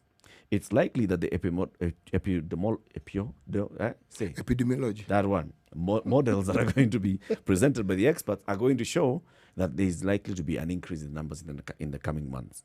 Or maybe a drop, but maybe an increase in the numbers. So what is it that the counties are going to do to be able to ensure that they are not overrun? Kakamega is already recalling retired ICU experts because they're saying that they need that kind of extra support in the workforce. Oparanya says the administration will recruit the retired experts because at least 57 health workers in the county have contracted COVID-19. 57 healthcare workers in Kakamega. Kakamega, Vihiga, Mandera, Kilifi, Nandi, Uasin Gishu, Bungoma, and Trans Nzoia have had their devolved governments or assemblies shut after rising infections among the employees. We also have cases where hospitals cannot admit any more patients. And the numbers are not decreasing. Now, by the time it is in the public domain that this is happening and the information is coming from the counties themselves, how serious do you think the problems actually are? It's serious. Because the problem, if you remember, and I'm calling it a problem, was that they were ready. Remember? They said they were ready. They were ready. They are prepared. All right. So it's like COVID heard them and said, you're ready. Here I come. And it did come. And unfortunately, the readiness has been found very wanting. They are not ready. Yep. But even if they were ready, the truth is, COVID and the way it functions from what we've seen in other countries, it would have even overrun the readiness. Yes. and why it would have overrun the readiness is something the CS Health said a long time ago. We simply did not we took the disease seriously when it first came in, then we stopped taking it seriously. We went back to just behaving normally and doing the things that we do normally. And now, this really, among other things, is the result. These are the results of the way in which we've conducted our affairs. But don't you see what we always talk about on this show? It's the government talking and talking and talking. The president is going to be meeting with the Council of Governors to talk. The health CS has been meeting with the CECs in charge of health to talk. The governors themselves have been talking. But what action is actually being taken to help alleviate the problem? Those things that have been put in place in the initial stages, let's increase our healthcare workers. Let's look at it and see if a number of healthcare workers test positive, then you need to isolate, because this is already happening. In Naivasha, 32 members of staff at the sub-county hospital have tested positive for COVID-19, coming barely a week after more than 15 workers from the Rift Valley Provincial General Hospital, that's in Nakuru level 5, also testing positive for the disease. The sub-county hospital management, in a notice sent to all departments, directed affected staff to isolate for 14 days. So 32 members of staff have been told to isolate for 14 days in a sub-county hospital. That is 32 short. You're going to shut down that facility. 32 short for 14 days.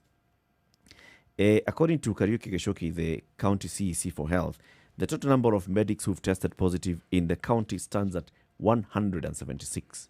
He says more than 1,400 medics had participated in an ongoing mass testing exercise, and the positivity rate for the medics was at 9.5%. 2,415 cases recorded in all the 11 sub-county hospitals, and 52 people dead in Nakuru County. This is a situation that is showing you that even after this, 32 members of staff come back to work in the Naivasha hospital, in another hospital, more will be going. Eric, in France, even if you're positive, but you are asymptomatic, and so long as you're not feeling too ill, health workers are being asked to go back to work. Some are even going back to work when they're still ill. They are not at death's door, but they are unwell. Now, these are the examples of the seriousness of the disease and the seriousness with which some countries are actually treating it. But you know what they say? You come back to work, but you still maintain. It goes back to the basics. You will ensure the basic safety measures that have been put in place. And on this, there's an agreement, there's a consensus throughout the world. And all of them have PPEs, for example, in France. They have all the PPEs that are required. In Kenya, we have heard many cases of many medics talking about the lack of PPEs. Complete. What you have, and there was a report yesterday that was talking about the people who carry patients into the wards. Those are the ones that are mostly affected. And if you actually check, you'll see that those are the ones who are only given a mask to wear. What I was told by a health worker I was talking to, they told me the PPEs they use, the ones which are available, he said those things are like a boiler chamber. You put them on, it is almost, he was giving me the example of trying to resuscitate someone, manually. He said, my friend, you cannot do that for even 2 minutes. You will be drenched in sweat. You yourself. You will not be able to function. Now, all these things are done in teams. He said, but the PPEs, now I don't know anything about PPEs. I know they're protective. That's where my knowledge ends. But they are, with every solution that has been found, if you talk to people who actually are at the front line and use it, they will tell you stories that are harrowing. So the preparedness here, if you ask me, starts with the preparedness of the government to have actually to take this, apart from just shutting down. Shutting down is easy. Quarantine, curfew, that's easy.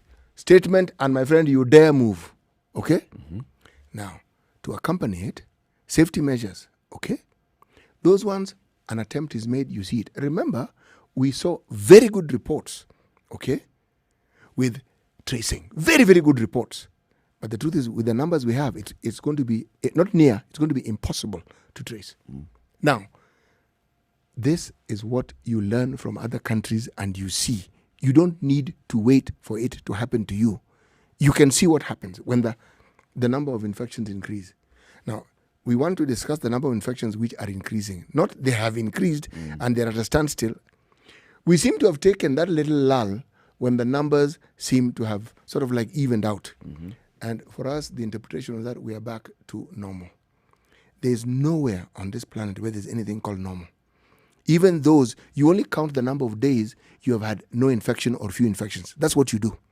Because sooner or later, some infection. And usually, if you hear stories from countries that have 0 day to the point where they don't have new infections, the infection is traced to someone who left, who came from another country and came in. Remember, the first case we're talking about, we're tracing people who had come into the country. Yeah.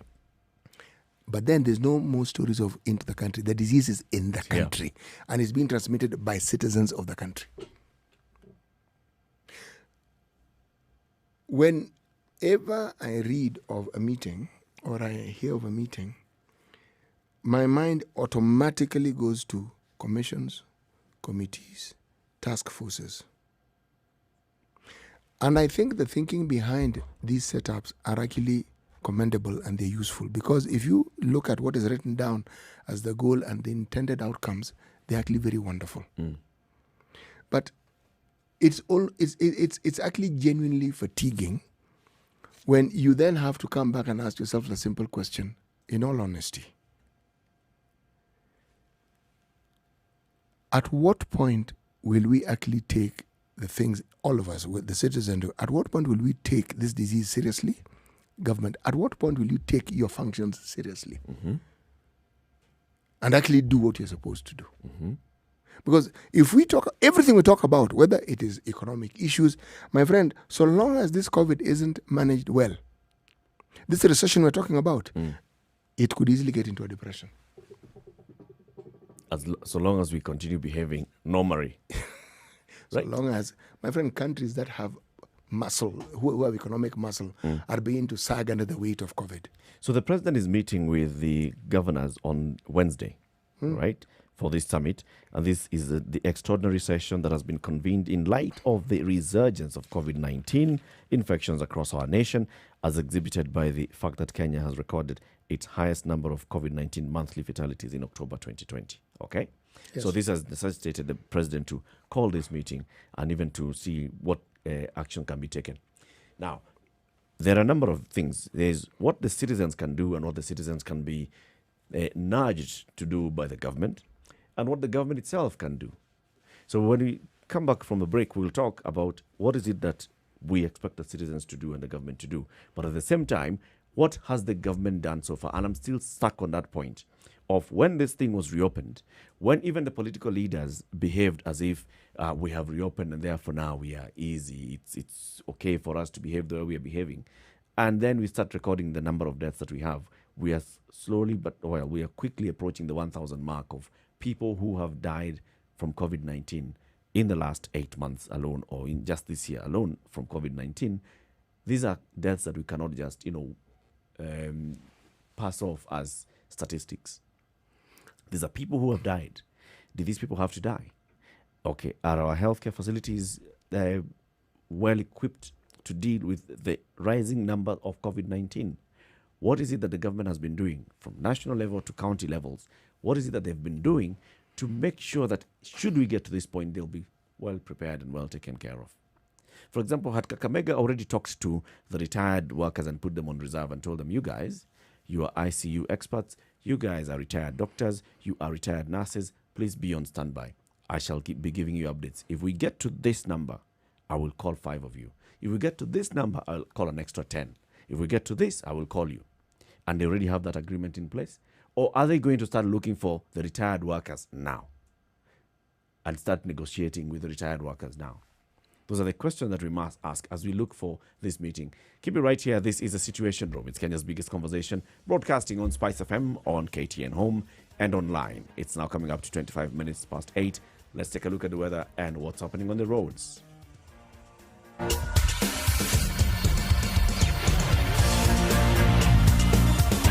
This is The Situation Room, the only way to start your day. Spice up your life 24/7 around the world non-stop. This is Spice FM.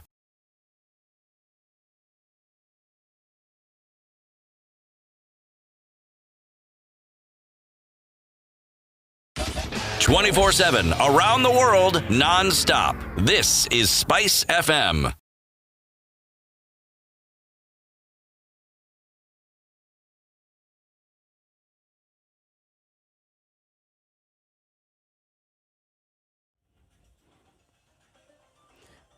All right, let's look at what's happening The in the weather. skies this morning. Nairobi, light rains expected during the day. The highs will be 22, and later in the night, skies will be cloudy with lows of 14.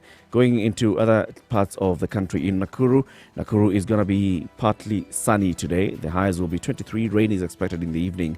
The skies will be mostly cloudy at night, lows of 13, and expect overnight rain. In Nyeri, bring an umbrella because it's going to rain, and the highs will be 20. The skies will be cloudy, the lows will be 14.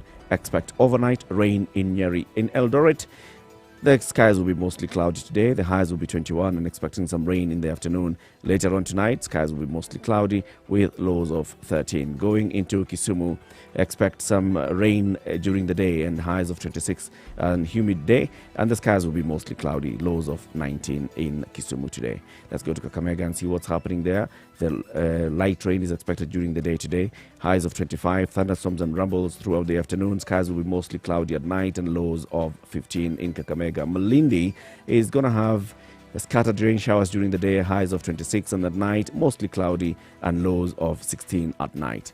Kampala, Uganda, it's what's happening. Scattered rain showers in the day, highs of 23. Skies will be cloudy and lows of 18 in Kampala, Uganda. Dar es Salaam, Tanzania, as they look at the election results, it's going to be mostly sunny day today, highs of 29 on this humid day.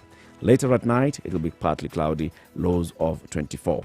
Going into other parts of Africa, in Lagos, in Nigeria, expect sunny skies in Lagos, highs of 31, and later at night, the lows of 24. Johannesburg, South Africa, expect sunny skies today, highs of 29. Skies will be partly cloudy at night and lows of 14.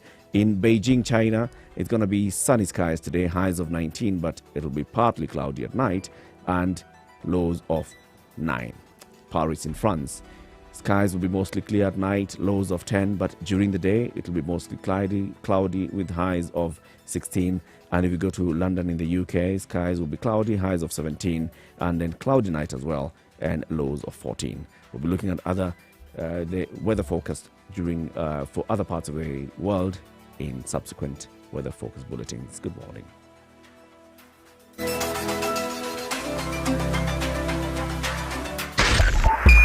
Spice FM. Nyeri. Spice FM. Spice up your life. Traffic. Salama Barabarani. That's what we're urging this morning as you go about your business. Mombasa Road going into town has been busy, but it does that on Friday mornings especially. This is an end-month Friday. So expect to have high traffic throughout the day, especially mid-morning. For now, Mombasa Road into town, it's moving, but it's piling up at the roundabout. Thika Road coming into town is busy in the area, in the usual areas. Thika Road is bala, not enjoyable to drive on. Slow-moving vehicles on the right side, stalled vehicles, maintenance teams, sweepers, matatus stopping anywhere. Shida tupu, and it's dangerous. What is happening on Juja Road coming into town? It's busy, as you would expect. And Kiambu Road into town is also quite busy this morning, coming into town on Kiambu Road. Jogoo Road into town is also busy as you approach Landis Road and going into Wakulima Market. It's also busy. Ngong Road into town is also smooth flowing coming into town. You expect to have a bit of pile up at the lights. Westlands into town, not so bad until you get to the roundabouts, and you know that is along Uhuru Highway. More traffic update in half an hour. If you know anything that we need to talk about, Spice FM KE on Twitter and 40127. That's our SMS number.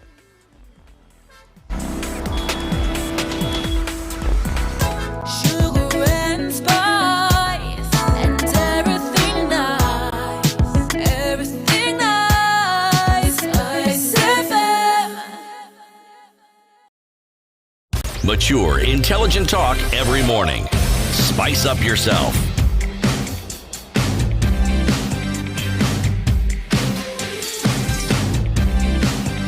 Mornings done right. 8:30. The conversation continues, looking at the expected extraordinary session to be held between the President and the Council of Governors on Wednesday to look at the situation of COVID-19 in the country, especially to just look at the projections for November and December and the action that the government should take from national level to county level. Now, here is the thing. Very many people in the city have, when they heard this, were like, oh my goodness, lockdown coming back again. should we go into another lockdown? Should we go into other restrictions Yes. to address the I don't even rising need to numbers? think twice. The answer is yes, we do. To what extent? How severe? You see, if you look at any country that has managed it, and I'm thinking here of Taiwan, they learned from the experience of what they had to go through when they had the SARS pandemic in 2003. Now, there's something unique which I want to say. They started building and they started ensuring that should such a thing occur, they had a response to it. They started building it. Now, they have many advantages. They're an island, so the issue of porous borders doesn't arise. You have to go, either you come by air, but if you go by sea, in short. But they also have another advantage. Because of this, they were able to ban foreign nationals from coming to their country. There are steps they could take because of who they are and what they are. And they would screen all people, whether they came from Wuhan, whether they came from Hong Kong. But you see, all this they were doing when the story of Wuhan was like there's this cold that is affecting people in a town called Wuhan that nobody had ever heard of, and it's affecting them adversely. They didn't wait for COVID to become a reality to everybody before they started having these measures. And the result of what they have done is they are now recording 200 days, without COVID locally transmitted, 200 days. And if you look at their numbers, as of April, they had 553 cases. Only 55 of these were local transmissions, and the total number of deaths they've had so far is only 7. They took those strict measures. Now, we seemed to have put a halt, or at least stopped COVID on its tracks because of the strict measures that we had. We did have strict measures, and they did work. Why it is important for a lockdown is because the disease doesn't travel its own, doesn't board a bus. It's you who has the disease who will board the bus. It doesn't talk to people. It doesn't sneeze in people's faces. It is you who will sneeze into someone's face and talk to someone in close proximity. So the only way you stop it from spreading is you stop people from doing certain things. You start with that and then you follow it with others. There really isn't a choice.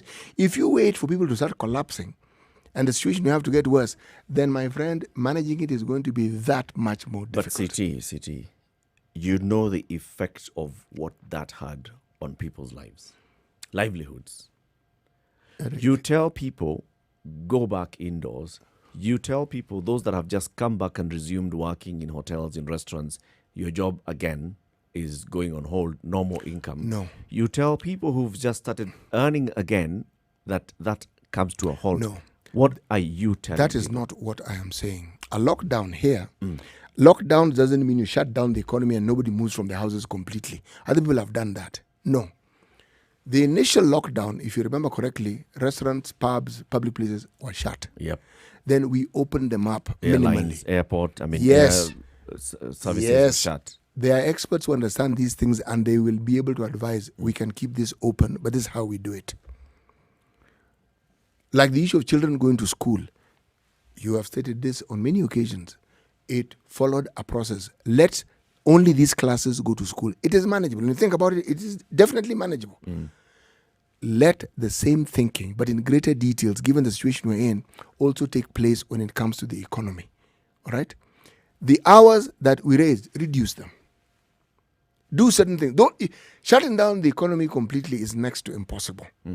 It's next to impossible because we don't have the economic muscle to be able to ensure that all our citizens who had jobs are given a stipend to keep them going. We don't have it.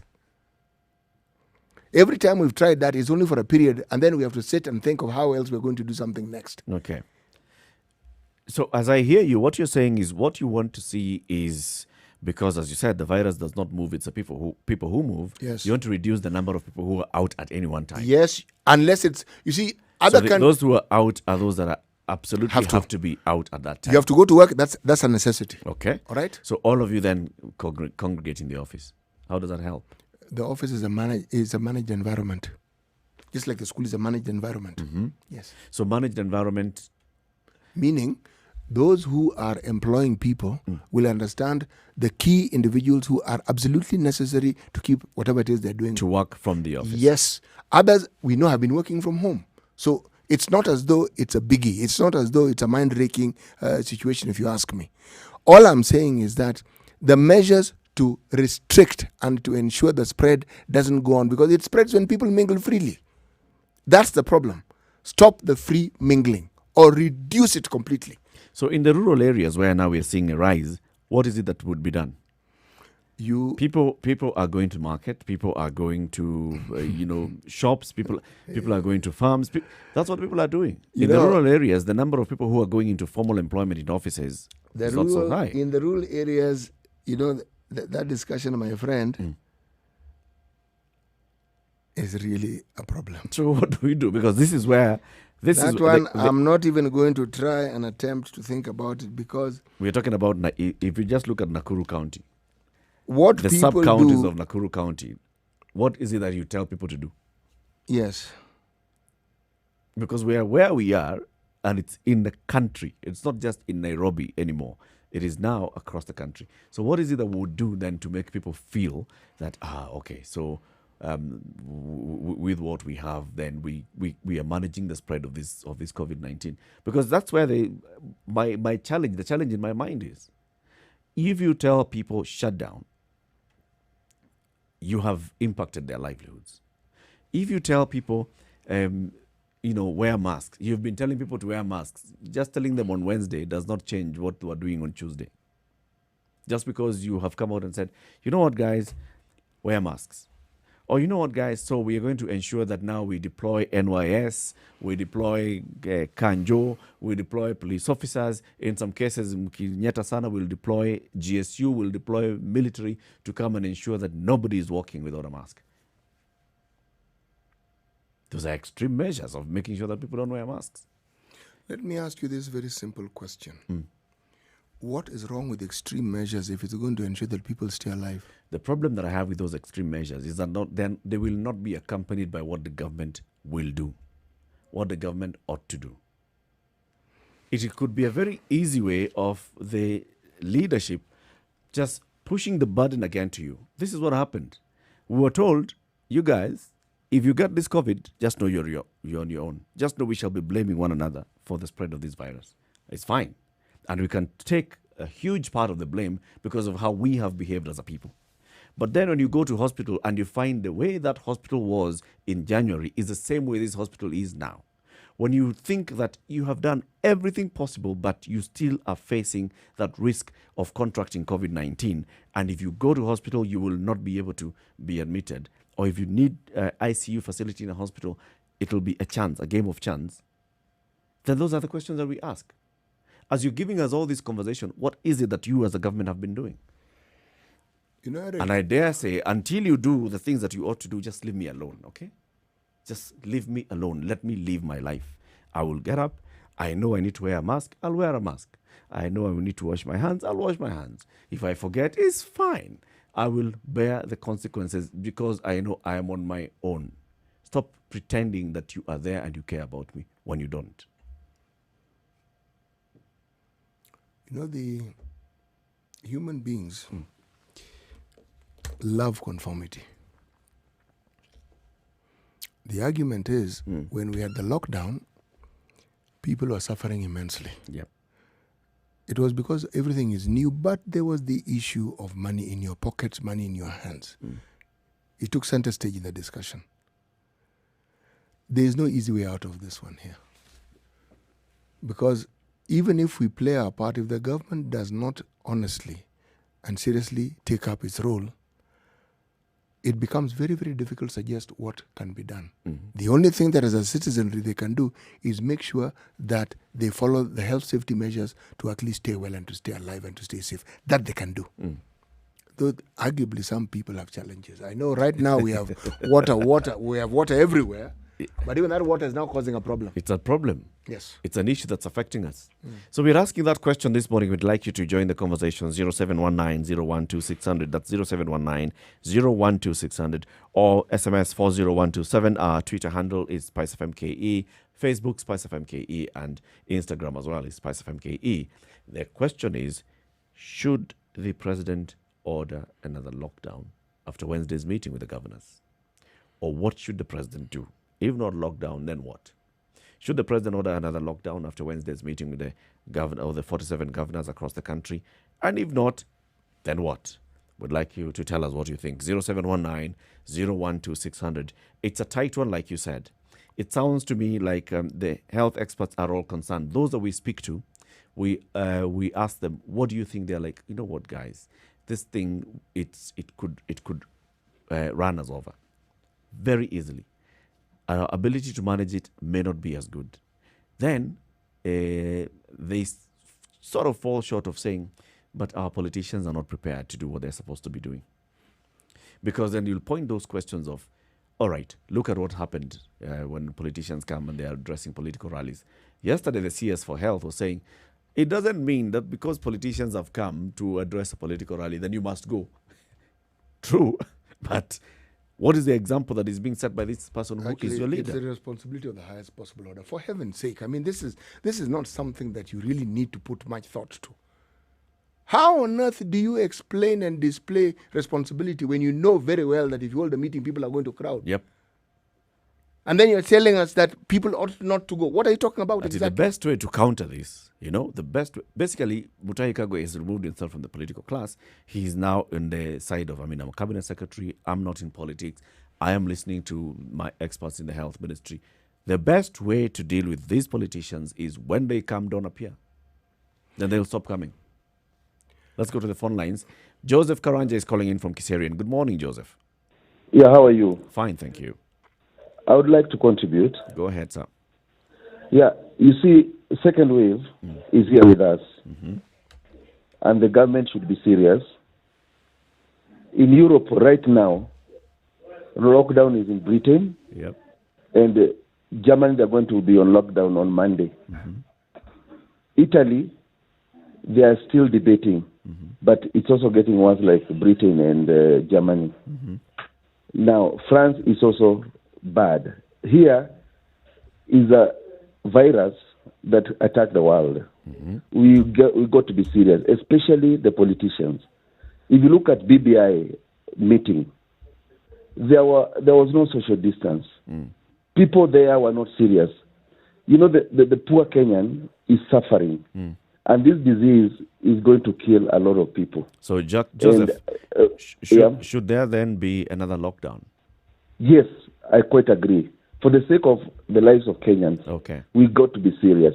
And these meetings, especially these political meetings, I beg them to stop, especially the president. Let him not, he can work on Zoom and any other way, but let him ban all the meetings. You see, when Matatu people are told to... Thank you. Let me pick other callers as well. Jack in Eldoret, good morning. Morning to you. How are you doing, Jack? I'm fine. I'm a VDJ SK Jack from Eldoret. Very good. Jack, should we have another lockdown? You see, me as a DJ was very much affected. Walifunga kila kitu na wakasema wafunge nji. Tufunge mdomo wakule pesa. So we did that. So the problem is not about actually sijui corona. Shida ni our seriousness. How serious are we to this issue? Who is we? We the citizens? We all Kenyans? We government?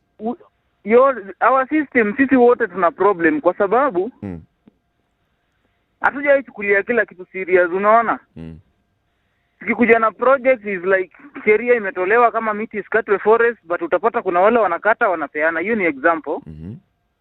So tumezoea pia hii issue ya health, wamesema watu wafanye hivi, so tunakaidi without realizing that it is ni maisha yetu sisi tunaharibu. Yeah. Unaona? Sasa hata tukisema tukisema lockdown. Siwe kaa kwako, don't interact na tuendelee juu sasa we will die bwana. Thank you Jack. Jeff in Nyamira, good morning. Hello, good morning, Mr. Eric. Good morning to you, Jeff. Okay, I want to contribute to this discussion. Go ahead.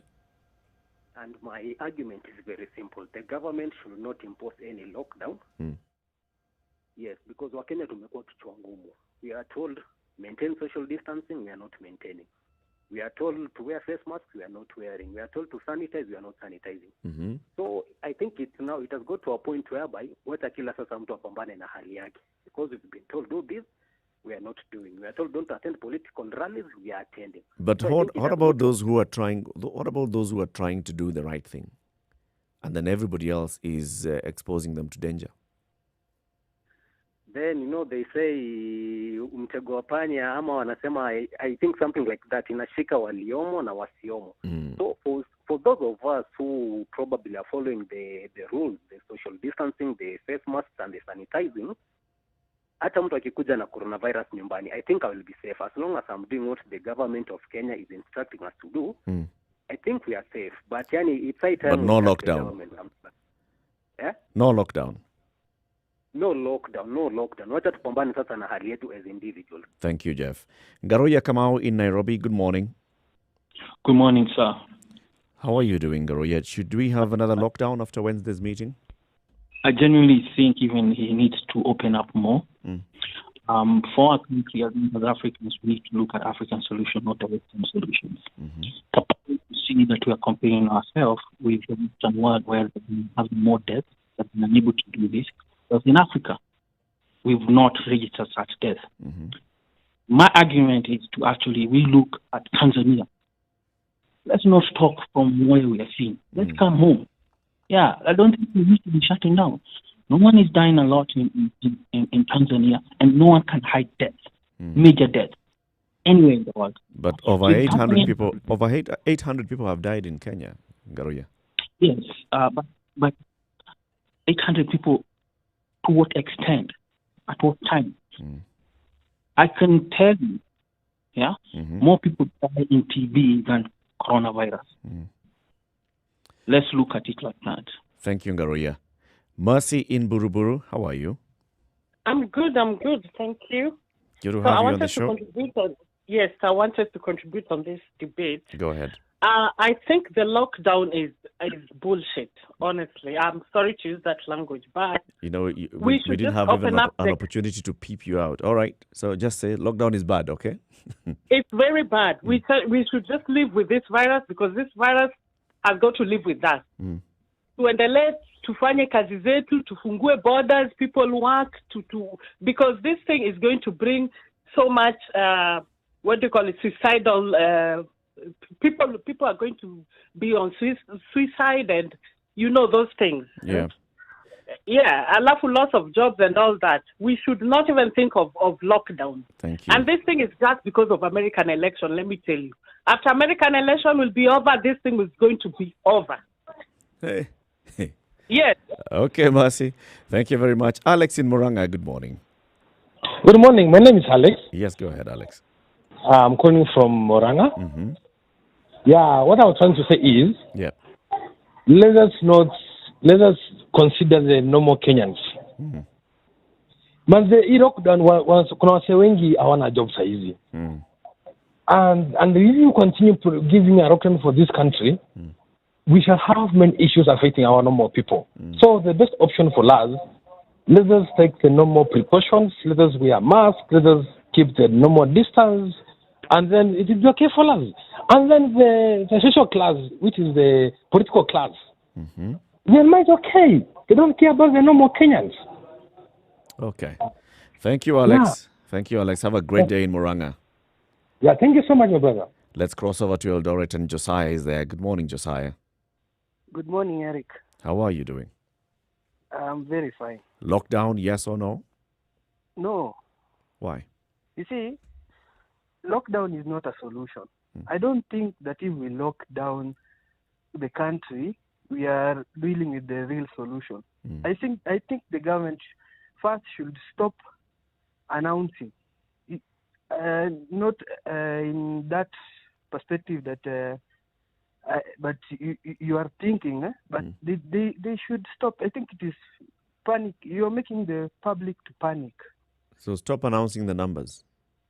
Yeah. Stop giving the statistics of coronavirus publicly. Yeah.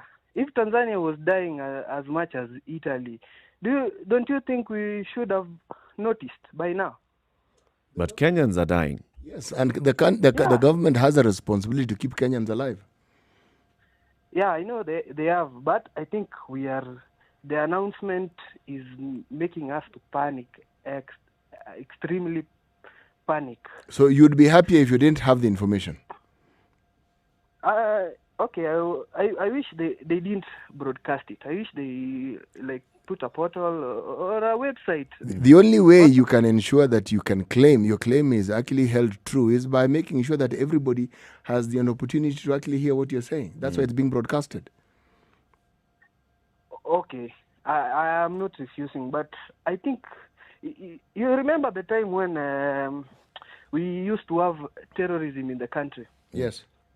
And then the then defense minister used to anytime we have something in terrorism, let's say an attack, the government would give a public announcement every day, and people used to panic.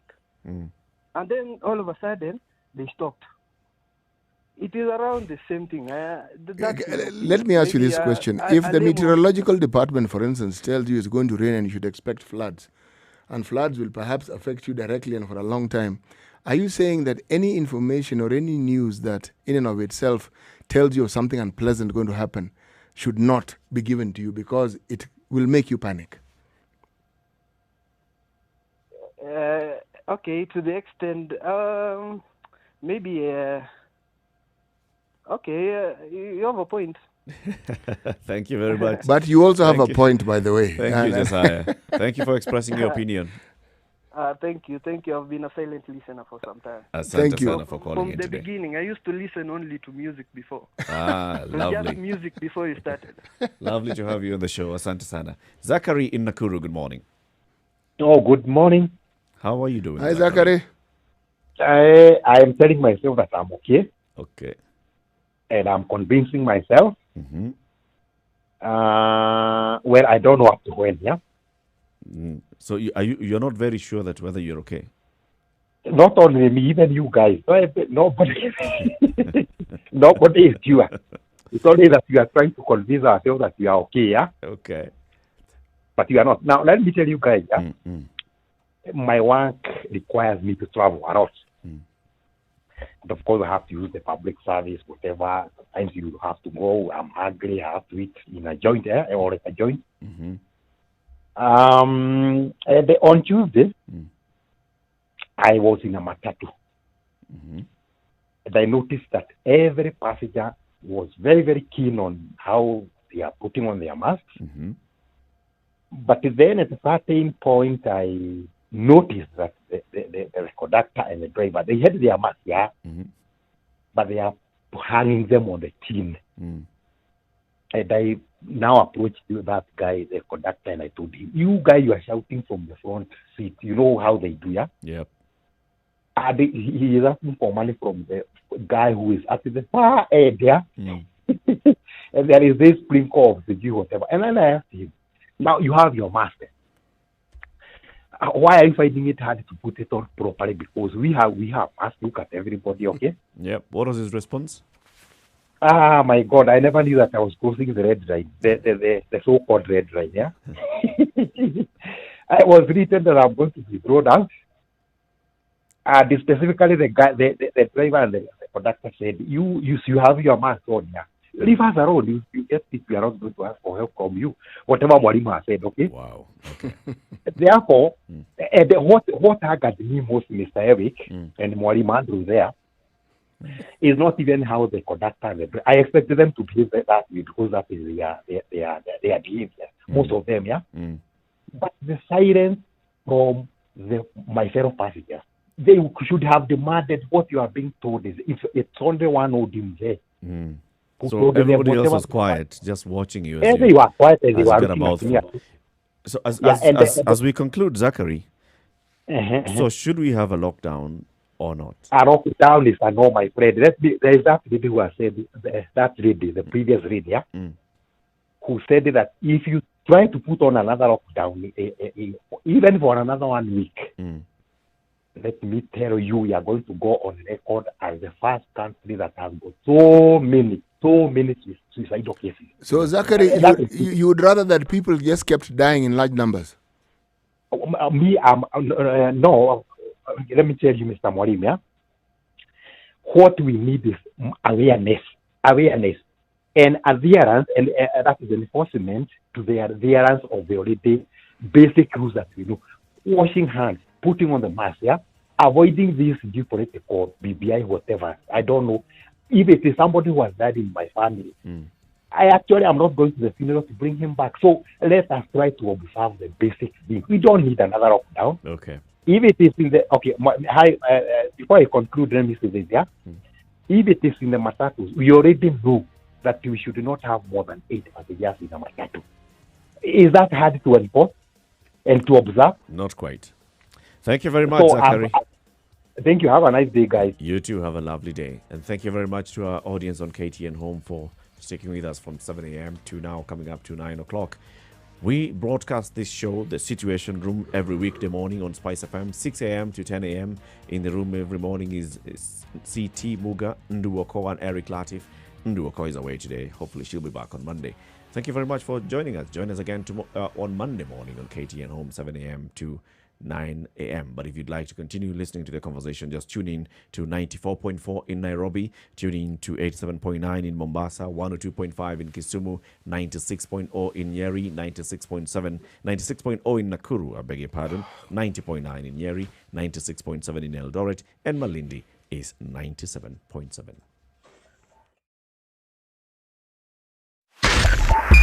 Spice FM, Nyeri.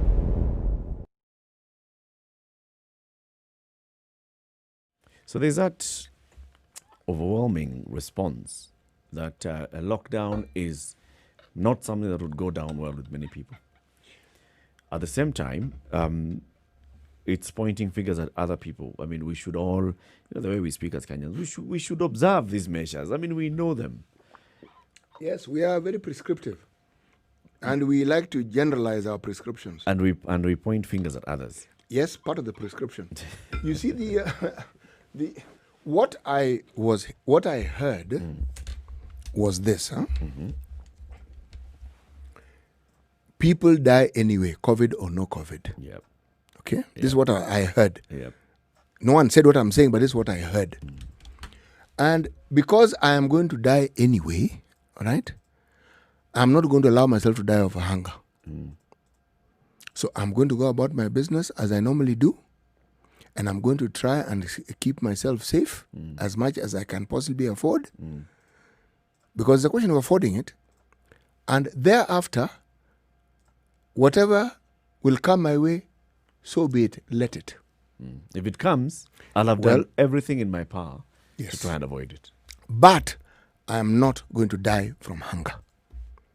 And I cannot watch my family die from hunger. That is not going to happen. The suffering that I've undergone when I don't have work and my spouse doesn't have work, I am not going to put up with that suffering, because a lockdown, for those who called in, seem to unanimously say it equals immense suffering. That's what I heard. That's the bottom line. Yes. That's the bottom line. So let's see what the President and the Council of Governors then discuss and decide. I'm sure this meeting will also be attended by the experts from the Health Ministry, from the National Emergency Response Committee dealing with the COVID-19, from the security agencies as well. They'll have prepared reports and briefed the President adequately on what is happening, the sentiment of the people. I'm sure the intelligence services already have that. Let's see what happens. And let's hope that as the leaders sit there and they're discussing this, they'll have public interest first and foremost at heart, not political interest. As you've heard, very many people are saying, forget COVID first. We are dealing with forget BBI first. We're dealing with COVID-19. So as we discuss even the BBI, because, you're not saying that we stop everything. Find better ways of having the BBI conversation in the country. Find other ways of ensuring that you show, and you're leading from the front, that even as we discuss BBI, we are not putting ourselves in harm's way. This is a Situation Room. It's Kenya's biggest conversation. Keep it right here for more conversations in the next hour. We want to find out what's happening in Tanzania. We'll be crossing over to TZ and speaking to our friends in Tanzania. They'll tell us what's happening there. But also, remember, with COVID-19 and the lack of opportunities, there are many opportunities that have emerged online, and we'll be discussing that. Good morning. It's now 9 o'clock.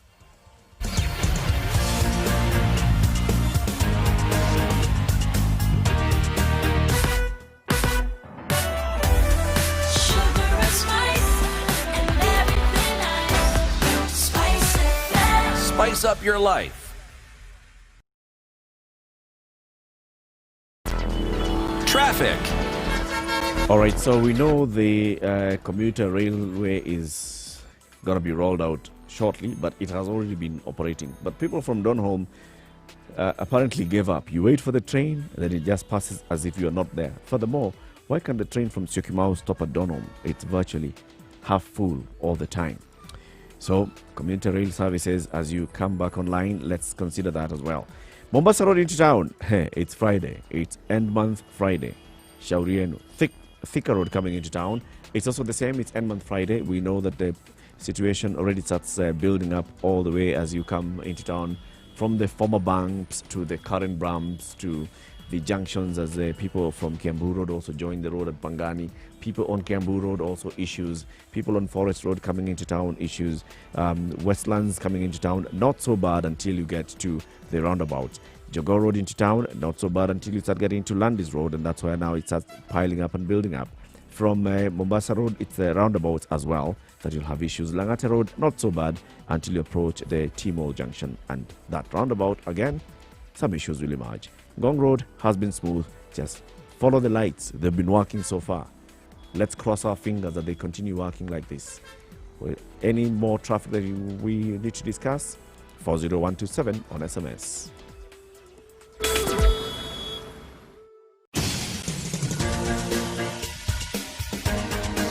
This is The Situation Room, the home of hard-hitting political commentary and penetrating insights about the state of the nation. This is a talk radio experience like no other. The Situation Room, a place for hard truths, debates, and elevated conversations. The Situation Room, witty, political, engaging, deep, controversial. In the room, we have C.T. Muga, researcher, academic, seasoned political observer, a fountain of wisdom in these politically uncertain times. Ndu Oko, Nigerian by birth, Kenyan by choice, communications expert, Pan-Africanist, a truth seeker and believer in people power, and Eric Latif, agent provocateur, the man in the chair, seasoned journalist, news hound, a man who believes in punching up, not down.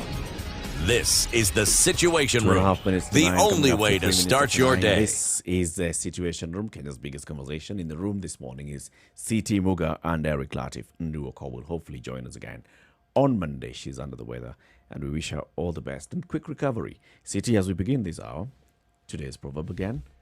Yes. Yes. Yes being an abbreviation. Yes being an apostrophe. Yes being a comma. It requires carefulness to kill a fly, my own addition, to swat a fly, again my own addition, to shoo away a fly that perches on the scrotum. I am not going to repeat. Have you noticed I'm not repeating that proverb today?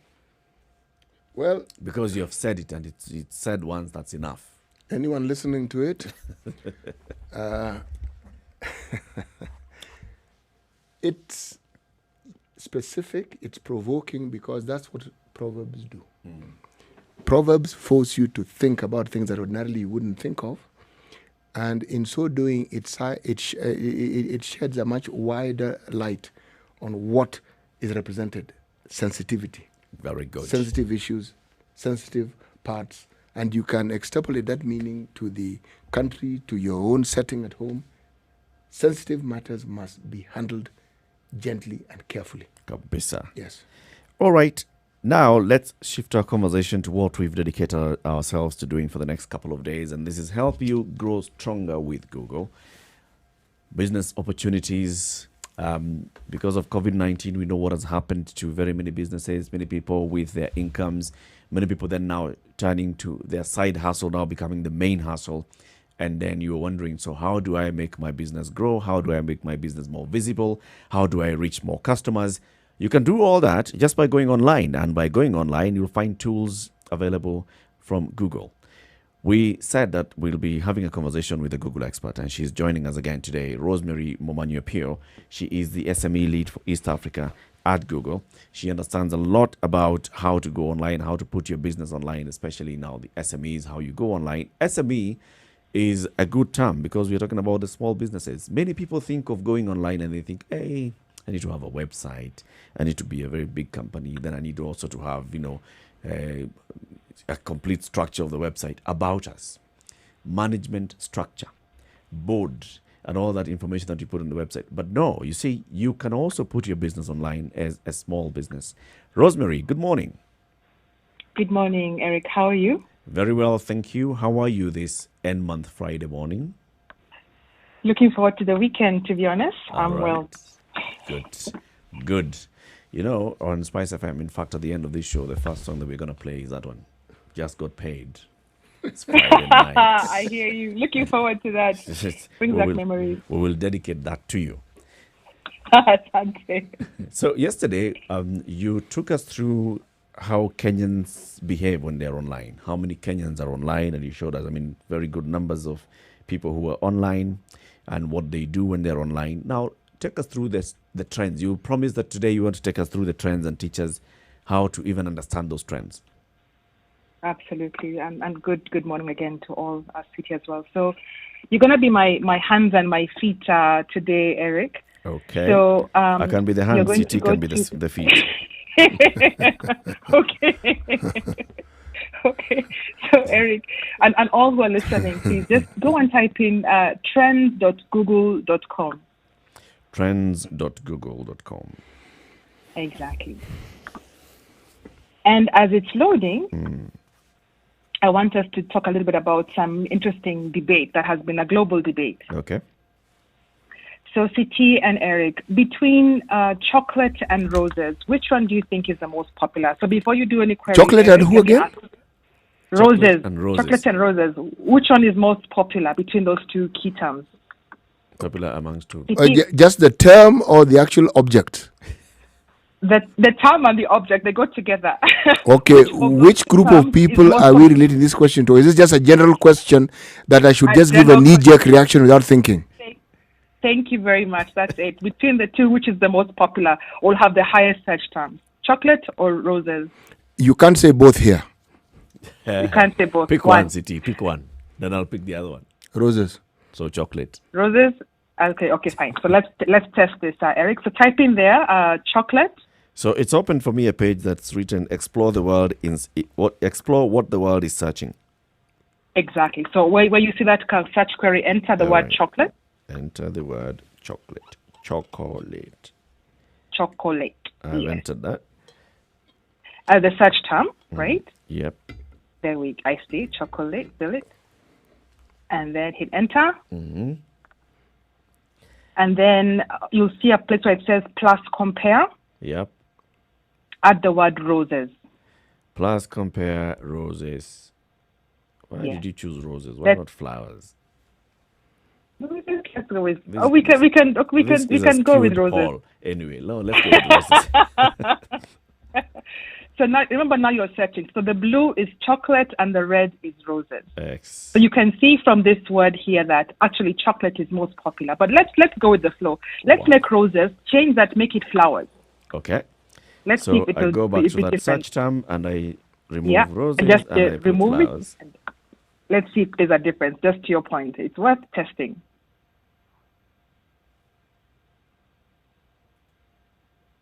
Okay, let's see.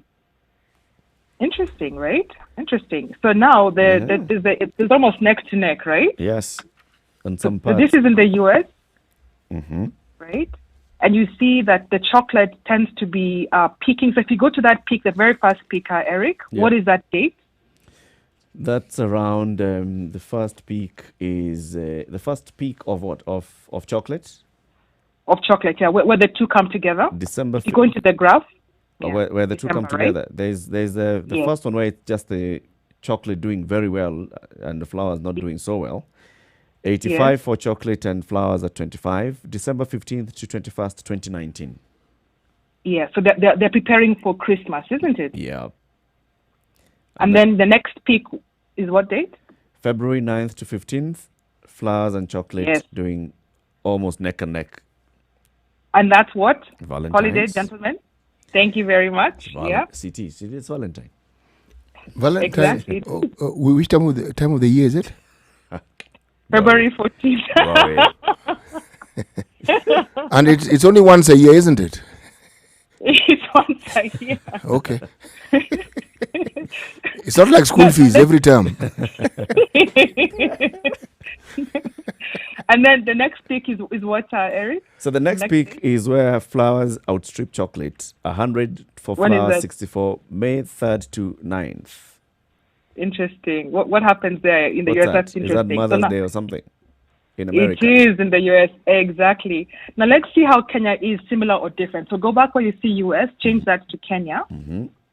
Let's see how similar Kenya is or different is to the US in this sense. So before we do that, so let's see, Tia, are you still together? Which one is more popular, chocolate or flowers in Kenya? You see, I'm giving you my opinion. And I'm telling you what I like. As a Kenyan, mimi kwa upande wangu binafsi. Yeah, mimi kwa upande wangu binafsi ningesema sukuma wiki, but that's not what we are being asked here. So I'll stick with the roses. Okay. Okay, let's see. So as we see, actually, it's showing that they are neck and neck. Exactly. Interesting, for isn't some it? point until we get to the What date is that? Valentine period, February 9th to 15th, where Exactly. flowers And then what spikes? 100, Jumper. chocolate 47. Yes. Yeah. Mm-hmm. So, And then, so Kenyans tend to be your. So what can you suggest from that insight, Eric CT? Well, you see, both concepts are actually borrowed concepts. The issue of chocolates, and both are expensive. So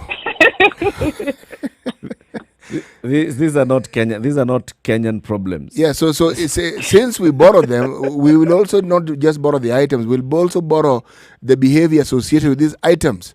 Okay, like I don't send flowers to myself. Okay, I will have to find someone to send flowers to. And usually it is not my gardener. So, and when it comes to chocolate, again, it's the same thing. It's something that has been borrowed. So a lot of the norms that we have are norms that comply with what other people are doing, because really we have to adapt to it. If it was something that we had, for instance, like if you asked me, when I come visiting, go to visit a relative, I can go. Sukari. I will go with sukari and buffalo, because that's for an elderly person, and tea leaves, because it was considered good. But in this day and age, I might bring something like groundnuts if I grow them, or I'll bring some food stuff. That's what we do. Yeah. Yes. Okay. Good point. Trends. Trends. Okay, so then what do we pick from this? You are now as the expert. Now teach us. We've lost Rosemary. John will get her back, and then we'll hear what she said. You know, just looking at what she's taught us. Search term chocolate. So give me what do you think Kenyans then would be searching for ordinarily here? Like, actually, it's not even just Kenyans, Eric. It is what type, what individual, what group of Kenyans. I was about to say type. Yeah. Then I realized, no, what group of Kenyans. What demographic? Yes, good word, yes. Demographic, because that really is the bottom line. Yes. Okay, good. So back to the discussion, Eric. Yep. So we've been able to see how the tool works by just comparing chocolate and roses, but now let's bring it down to SMEs in Kenya. So when you have, remove the word flowers, and then let's go to replace chocolate with enterprise. All right. And see what comes up. So remove flowers.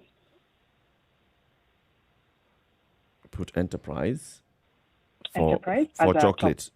Oh. For chocolate. You can remove that one, yeah. Mm-hmm. Enterprise. And then for yeah. And then for flowers we compare with? Actually, we just want to use enterprise as a topic, alone. maybe. Okay. Yeah, as a topic, not as a touchdown. So you can delete the other one, remove that one. Mm-hmm. Great. So, and then we're in Kenya. That's great. So I want us to just scroll down and explore what does this tell us in terms of the results. So if you scroll down a little bit, you'll see a place where it says interest by city. Yeah.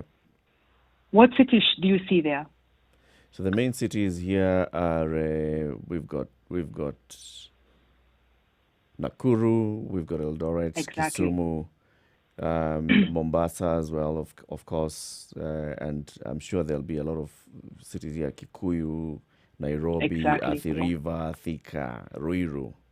So mainly Exactly. the urban areas. The urban areas. So that's why you see a lot of people are typing for in the topic of enterprise, and it's very set up into the urban areas. Now, if you go down to what we see there under related queries, Yeah. Eric, what do you see there as the topmost rising query there? Business ideas in Kenya 2020. Exactly. And before you do anything now, on the left-hand side, you'll see the related topics, right? What is also rising. So you'll see, it shows you in the category of enterprise, those are the various industries that are currently showing up. Okay. But let's select the business ideas in Kenya 2020 and then see what people are searching for in that category. So if you go to the right hand, Eric, click on business ideas in Kenya 2020, and let's see what are Kenyans searching for. Why are they searching for that particular query? Right? And so one thing you notice there, Eric, at the very top, when does it peak on the trend? It peaks around March 8th to 14th. Exactly. What happened in Kenya around March? This is the March 13th. Is the first case was confirmed in Kenya. Exactly. So you can see the correlation here, right? Around March, Kenyans are thinking, "Oh my goodness, COVID has now hit Kenya. Yeah. I need to think of what are the typical business ideas I can begin to explore as a business owner, right?" So they are looking for business ideas because they are thinking things are going to get bad. Let me be proactive. Let me start researching now ideas. So if you go to the piece that talks about queries on that same chart, Eric, let's see what ideas that they were looking for. And this is on that same page. Just scroll down a little bit. You'll our see related queries are blank. Not enough you'll data. see idea topic. Do you see idea topic there, Eric? Yes, idea topic. Yeah, click on that. Click on idea topic there. Just click on that.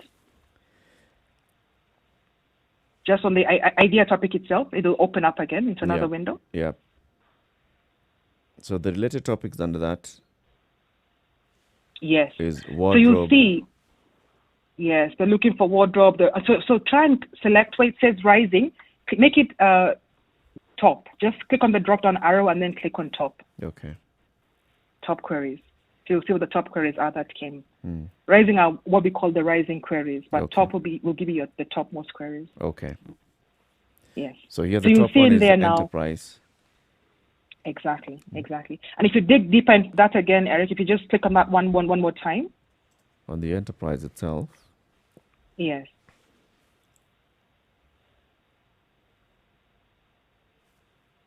Retail. Yes. As a rising. Exactly. So you'll see now people are thinking about, now what can I do? They want to maybe think about making masks, because masks at that time they were not really available.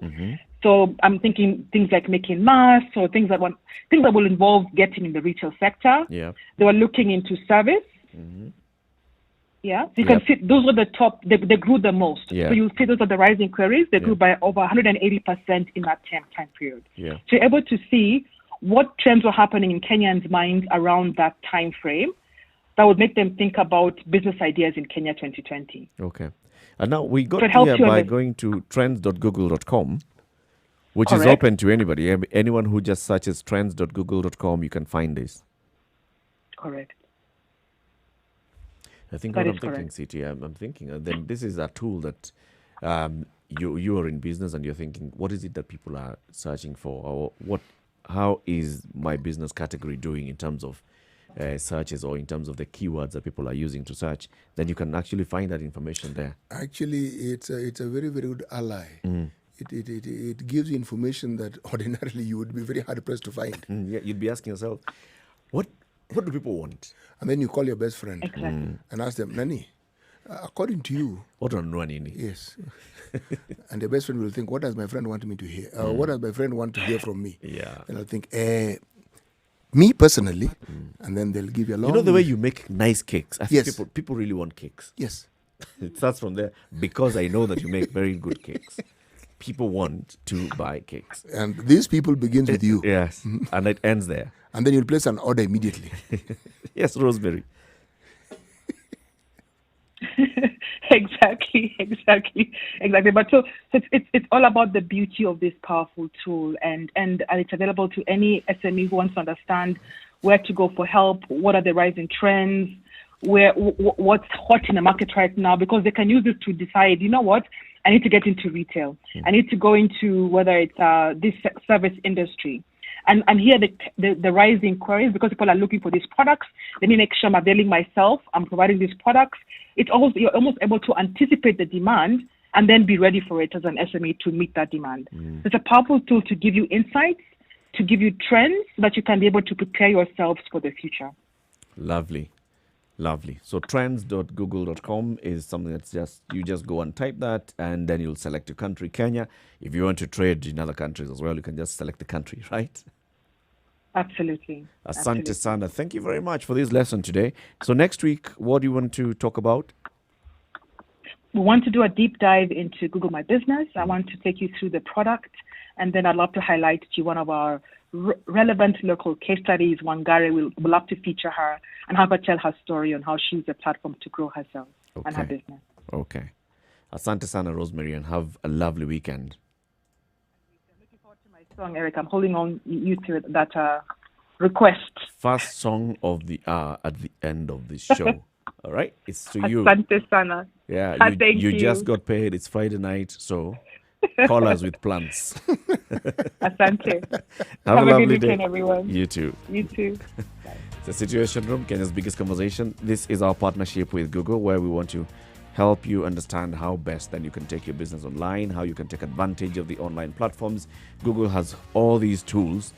All we do is we just go and search for something. But if you're a business, an enterprise, you know then that you can use these tools to better your visibility online and also to better structure your business. Let's take a look at the weather shortly. We'll be back.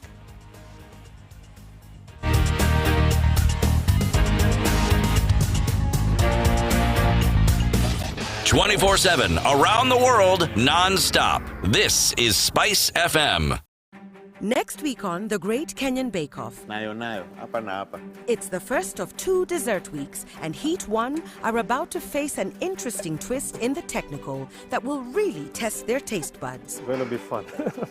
Don't miss the fun as the bakers put their best construction skills on display, instincts, to create a very colorful showstopper. I'm so tired. The Great Kenyan Bake Off, brought to you by Unga Limited, inspiring a nation to bake. The Nairobi City County Government would like to inform the public that His Excellency Governor Mike Sonko has extended the waiver on house rent payable to the county by 6 months. The move is aimed at cushioning Nairobi residents who are tenants in the Nairobi City County government houses and are still recovering economically from the effects of the COVID-19 pandemic. Nairobi has been the epicenter of the COVID-19 pandemic in Kenya, with thousands of residents consigned to economic challenges of the COVID-19 pandemic. Nairobi City remains the city of choice to invest, work, and live in. In the face of COVID-19, life has been adversely affected, with nearly all schools in Kenya lacking basic hand-washing facilities, affecting more than 19 million children. Together with Davis and Shartleaf and True Black, we, the Standard Group, have partnered to collectively unite other corporates and individuals to join the initiative towards setting up basic sanitation facilities around the country. For more information, send an SMS to the short code 40616 or email standwithkenya@standardmedia.co.ke. Time to come together for tomorrow. It's our future. All right, so let's see what's happening today in terms of the weather.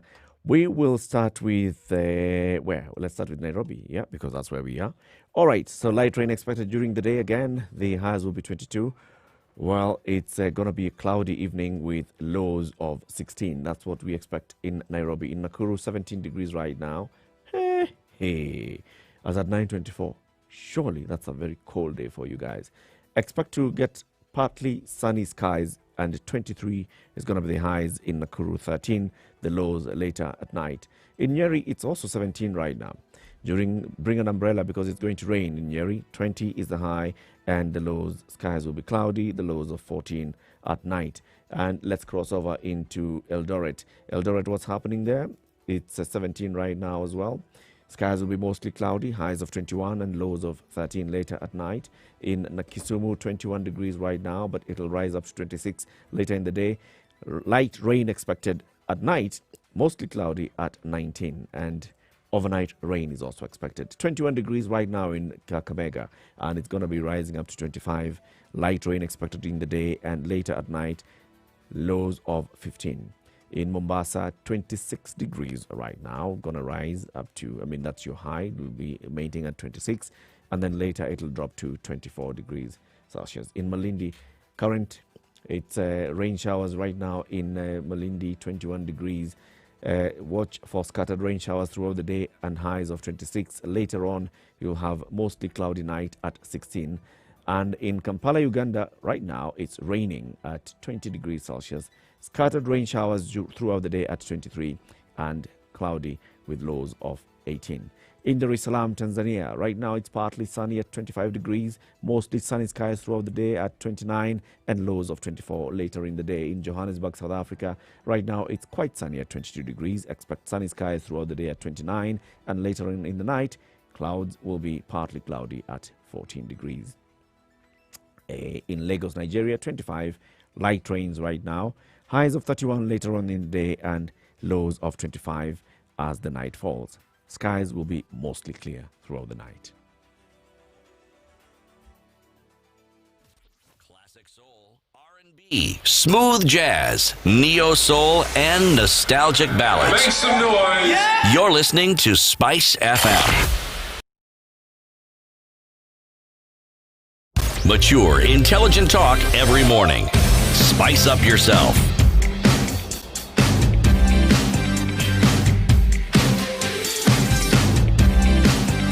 Mornings done right.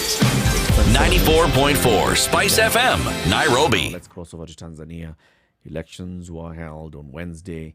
We know of what was happening throughout the day. Yesterday, the opposition candidate Tundu Lissu said, look, there was absolute no credibility in this election. It was not free and fair. There were very many irregularities that we witnessed. Our candidates were suffered a lot of injustice. Our supporters suffered a lot of injustice. This was not an election. It was a sham. And therefore, we as the opposition cannot even fathom accepting such an outcome that is happening in this election. Let's just hear what he said. Hatuwezi tukatambua au tukakubali kitu ambacho sio uchaguzi kwa mujibu wa sheria za Tanzania na kwa mujibu wa sheria za kimataifa. Huu sio uchaguzi, kwa hatuwezi tukatambua chochote ambacho kimefanyika tangu jana. Chochote, kwa sababu huu haukuwa uchaguzi. Absolutely, there's nothing that they will accept. Nothing at all. And that clip we got from BBC that also shared on their platforms, BBC Swahili as well. Well, he had said so. Repeatedly. He had won. Repeatedly. But then, see, what strikes me as being very odd is that something that has never been seen actually in an election in the US, because it's also election period for the US. They're having the election soon. But their president now, not the opposition candidate. The president has also declared that this postal system that is also used as part of their voting process, as far as he's concerned, he's saying it is rigged. And he has already stated that he will not accept the results. Of course, if he wins, he'll accept it naturally. But should he lose, he will not accept it. It's very, very unusual. But then it brings me back to the question.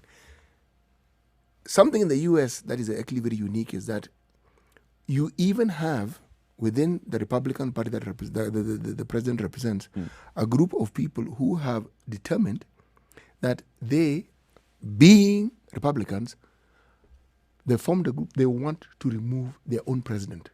And the argument, very simply put, and I'm putting it really simply, is that they want to save democracy. They'll go back to voting and thinking the way Republicans do.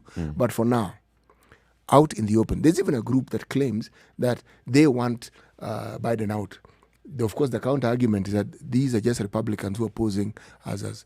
Now, who, if I were to come to Tanzania, beyond just the people they're fighting against, would be Tundu Lissu's enemies?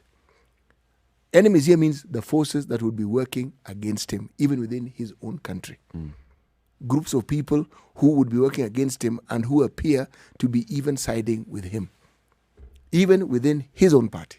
Planted, or just members, but who perhaps have different views. Why do I say this? Remember, he is not the first person to come out of Chadema. The last person who challenged Magufuli in the last election rejoined CCM. Yep. Okay. Now, he was in CCM. He was prime minister. He was prime minister. You can't. Yes. By the time someone does that sort of like flip flop, all right? Surely he does know, because these were some of the founding fathers of Chadema. So the fight may not necessarily be from the people whom he thinks he is fighting, but it could be from people whom he may have assumed might give him or lend him a helping hand. So what kind of fight are you talking about? You see, in an election, you get in there because you believe you have support and you have the wherewithal. Just you the wherewithal, but then the support. Now, I am saying the support may be false. People may give the impression that they support you and they're going to vote for you, but they actually don't. Oh, so during the campaigns, yes, the people who turn up at the campaign rallies, yes, and there are many and they're cheering. Oh man, there are you very on. many. Or the people who call you and tell you, don't worry, this what Magufuli is doing is so. He's denied you a permit to fly. Come on, that is so wrong. Yes, and then you go to President Magufuli's backyard, and you get a serious crowd. Yep. Okay. Now, all these are indicators that you are popular, and that the likelihood of winning is very great. And then you come to the individuals who are representing your party at the various electoral posts, MP, ward reps, and so forth. Now, you are assuming that I would assume that this is where your popularity would be tested, because those are grassroots now, so to speak, at different levels.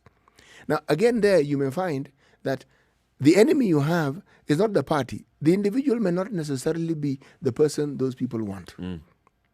So, the mayhem that is being reported notwithstanding, there may be other factors that actually influence that election, not the ones you actually think. You're setting up a stall here to say that even the allegations that he claims, there was a lot of unfairness and mistreatment of his The mistreatment supporters. is real. He's not. He's actually not. He's not making up the story. It is real. So what is it that then he could be misreading? When he comes out and says, look at how this election has been conducted, look at how our other candidates in the other various seats have been treated, look at what has happened to areas that are considered our strongholds, look at what has happened. The same. What is it that he's misreading? 4 years ago, again, I'm going back to the US. If you look at the trend of what was happening in the polls and what was happening, Trump was in exactly the same position he's in, more or less the same, meaning he was behind in the trailing. polls. Yes, he was trailing. All right? And every indication pointed to Trump losing.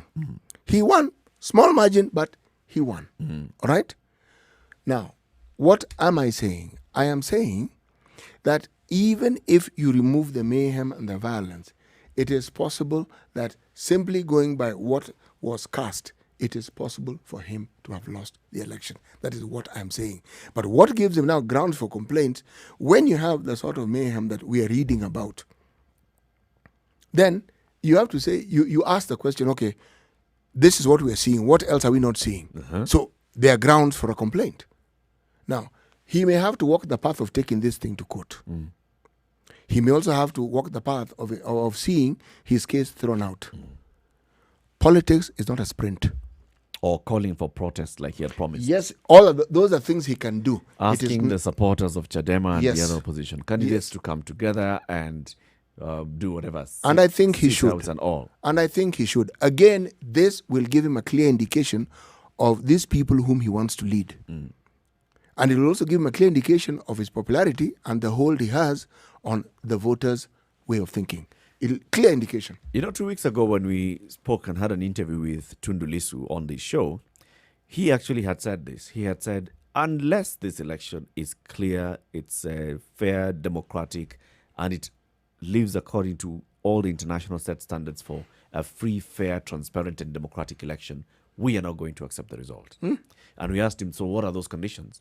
And he said, the way, for example, allowing our agents to be present at the polling station across the country. That is the number one and basic. how we are treated during the campaigns, allowing our candidates to campaign freely, fairly, and to have access to every possible voter that they can speak to, allowing our campaigns to run smoothly without any inhibition, like what we were being told by advocate and journalist Generali Ulimwengu the other day, that you find it's only billboards of the president and the CCM that are visible because of a new tax that was imposed. If all these things are not met, then we are not going to accept the result. And this is what he's saying. He's basically just coming out to say what he had. Even at that point, I remember we asked him, but aren't you just setting yourself up for the obvious? And of course, why not just say, I am participating in this so that I don't accept the result? Because you're already complaining of all those things that you're talking about. And it's 2 weeks to an election. Surely, you don't expect anything to change. And he said, I do not expect anything to change. So we are where we are because he knew he'd be here. I didn't think I would be able to draw such a close parallel between an election in the US and that in Tanzania, an African country. Because the same could be argued about Trump. Because he's been saying this repeatedly. And think about this. Let's just look at, say, the postal system of voting and what comes out of it. Okay? Essentially, you go and post it. All right? So the results are not going to be known that day. After election day, in many states, they will then look at the results. So the results may come in, and it's like a letter. It is a letter. Maybe 5 days after now. I'm thinking of an African situation where you're told the results are coming in a week. How? A week. And I voted 3 weeks ago. That's not happening. I voted 3 weeks ago. Yes. I went to the post office and I cast my ballot, basically. Yes. And I'm waiting to hear whether my results, yes, in a week's time. And then, remember, we now have a very unique position in the US where they're saying either close to just slightly over 50% of the votes that were cast in 2016 have been cast. Already. People haven't actually gone to the polls. And there are some states that allow you to, they have special stations, what are they called? Voting, are they called voting stations? Centers. Centers. Polling centers. Polling centers. They allow you to actually go and vote in advance. They do. Now, I am thinking of a situation like that in an African setting. There'll be complaints from the very beginning.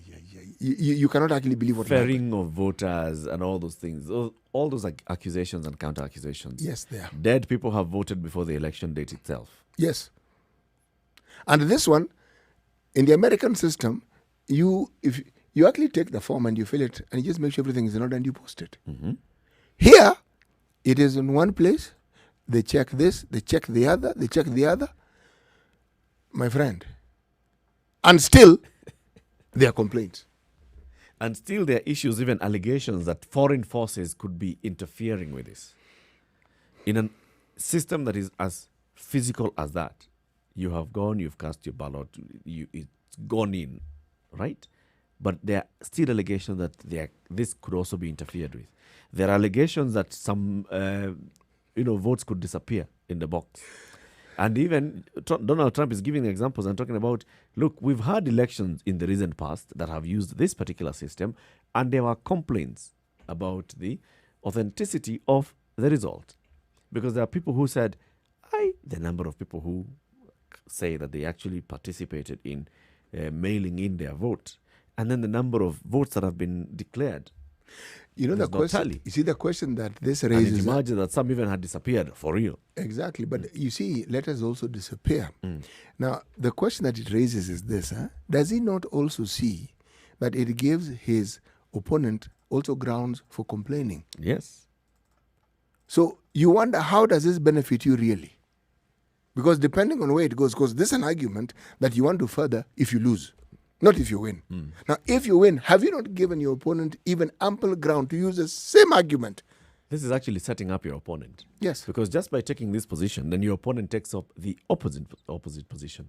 So even if you win and you just accept, your opponent then has no reason, no ground at all to come and question that. Because initially you had said, no, I have faith in this system. Eric, you do understand that these are politicians we're talking about. But now you question them and you're like, listen, when I was raising concerns about this and I was saying we address it and I addressed it, This is what you are saying. All You're a- saying you have faith in the system. Can you now shut up, my All friend? a politician needs to say is, it is true, that is precisely what I said, and I meant it then. I did not know, however, that this That is what this you man would who do. is in power is going to do this. That's all you need to do, because he has the wherewithal. I am not the incumbent. He has the powers of the state at his beck and call. I didn't know this is what he was going to do.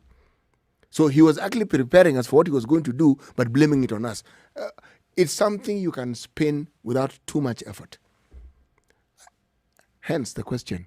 Please, let's not forget that these are politicians. I would say this. This is what I would say. If I look at the Tanzanian election, it mirrors very many other African elections. And this one, I say, sadly, it's not as violent as some.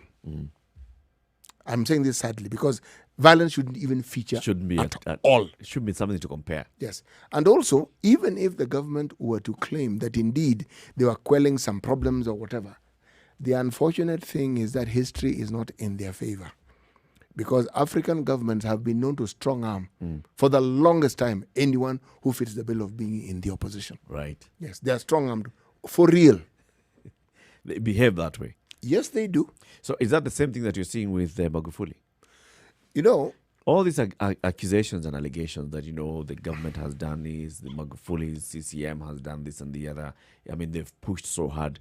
Is that strong arm tactics to make sure that you retain power? It is strong armed tactics, but also the arguments that I have heard, maybe I don't read wide enough. I have not heard someone challenging Magufuli's record. What I have heard is his stifling the democratic processes. That I've heard a lot of that. Yep. But if you take that's incumbency, record. yes, if you take incumbency, all right, just being the president and the person people see, and if you talk the longevity of time that CCM has been in power, and then some of the changes that people claim Magufuli has made, it would be a tall order to unseat him. Ngomu. Yes. Not that there are two separate arguments here. I am saying, in terms of its track record in development and in leadership. Yes. Not in the campaigns. No. And the other things that he does that people find unpalatable. Not that. In the democratic space, there are many things that one can complain about. But you're talking about the people of Tanzania, and these are the people who are voting. And you ask the question, in Magufuli's time, have they seen change? Many will tell you they have. Let's go to Tanzania and speak to our friend, General Ulimwengu, advocate and journalist. Good morning, sir. Good morning. Thank you very much for speaking to us again today. We were speaking with you on Wednesday as just a couple of hours after polls had opened. Now we've gotten to a point where Tundu Lissu has said this is a complete and total sham. We are accepting none of it. So what is it that has transpired in those 48 hours and to get to this point? What has happened really is that the election looks like it was not only rigged, but rigged in a very in-your-face manner. Wow! Like the devil could care. We are going to do what we are going to do. It's going to be in your face. You can't do anything against what we are doing, so you have to stuff it. That's the way it was done. It was not the fact of rigging, but it is the style of rigging, which was really so cavalier that you wonder if people even invested some intelligence in the exercise. They were like, we are capable of doing whatever we want to do without any consequences, and we are going to do it no matter what. If you don't like it, too bad. Generally, we were seeing clips, and we understand that the internet had been stifled, but we're still seeing some video clips and images of people complaining of stuffed ballots in polling centers. Were those actual complaints, and were they widespread? There are actual complaints. They were widespread. widespread. They cover the territory of Tanzania, literally. When you look at the complaints that came from the north, from the west, from the south, from the center, the story is the same. People, mainly uniformed individuals, going into polling stations and forcing people to accept ballot papers that have already been stamped and filled in. This has been generally the trend of places where you have 84,000 eligible voters, but Magufuli getting over 100,000 votes. And ballot papers have been marked and stamped and so on and so forth. It is a complete sham. The really worry. This is rigging. It's a familiar. The worrying thing is somebody doesn't give a damn. It's too blatant. No, it's rigging or you don't. Now that is more worrying than the usual rigging that we are used to, where people use rules and stratagems to attain what they want to attain. But this is like, you better know that we are rigging this election. You're going to have it run our way, and if you don't like it, then it's too bad for you. We can't help you. So now Tundu Lissu says he's not going to accept. That is what is worrying me. Yeah. Now, because it presages what the 5 years are going to be like after Magufuli begins his second term. Yeah. With the complaints and the rejection of the result or even the election by Tundu Lissu, the main opposition candidate, what do you expect to happen next? I don't expect people to go to pour into the streets. I do not expect mass action of civil disobedience or anything like that. Tanzanians are by nature cool in responding to things like this. They recoil, go back into their cocoons, do whatever they need to do to earn their living, and swim with the tide, as it were. But they will not accept this. They will not wholeheartedly accept this as an election result. This was no election. But then what you're saying is that it sounds like it's a done deal. So yes, they'll complain, they'll grumble, but they'll go back into their daily lives, and Magufuli will go back into being president, and CCM MPs will go into parliament. It's a done deal, fait accompli. Yeah, we're going to have a one-party parliament all over again. But the heart of the citizens will not be with this government at all. Do I hear you to say generally that the people of Tanzania had gotten to the point where they actually wanted genuine change in the leadership? Yes, I think so. I think so, and maybe not sufficiently to uproot CCM completely, but at least to have a respectable showing in the poll results, and maybe an increase in the parliamentary representation for the opposition. There was that momentum. There was that feeling that things were going to change. Maybe not enough to uproot CCM. And I was telling my friends, maybe it's not now. Maybe it's another 5 years or so that CCM will be swept out of power. But there would have been more. It's not. It cannot be explained easily that 5 years ago you had some 25% representation of the opposition, and today you have zero. Yeah. What happened? Zero. Zero, literally 0.01 maybe, because so far we learn of only two two MPs from the opposition and from a minor opposition party, which is allied to CCM. So Chadema 0. It is. Hello. Chadema so far 0 MP. 0 so far 0. It's voodoo elections. It's not real. Wow. I think we'll just keep observing what happens, and generally we'll thank you very much for speaking to us.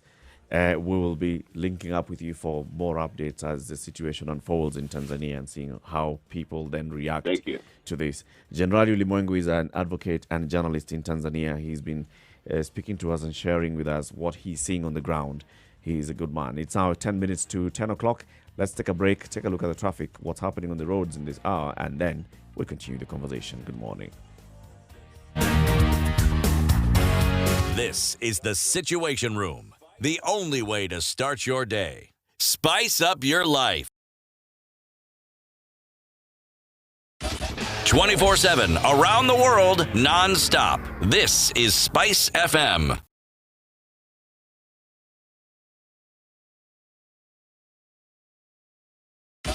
"24/7 around the world, non-stop. This is Spice FM.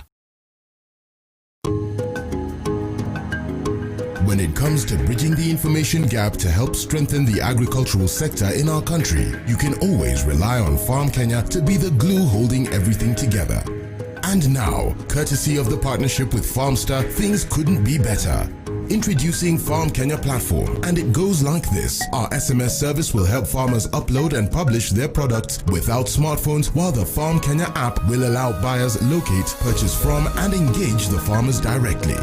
So if you're a farmer, send a free SMS to 40446 and connect with buyers free for life. That's 40446. If you're a buyer looking for local produce, download the Farm Kenya app from Google Play Store or the Apple Store for free.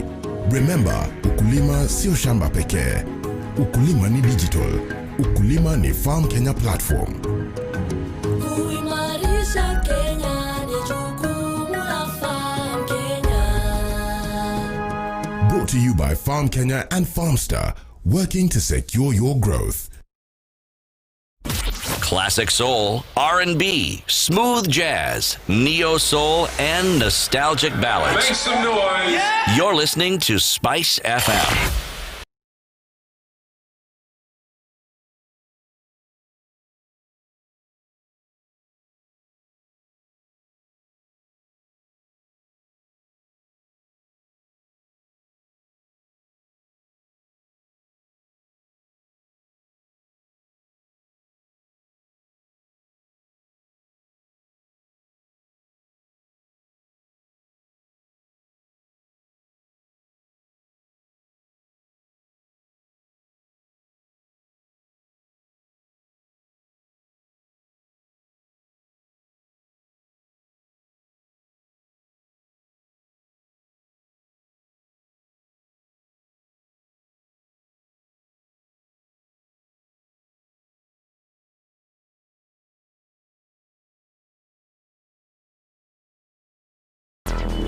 Traffic.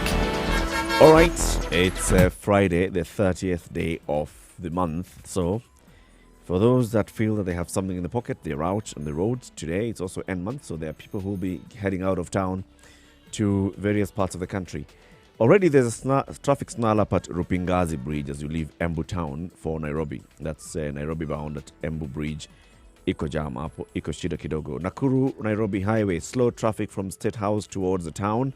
Yep, the people who left the city early in the morning are already arriving in Nakuru, and they are congregating from that point.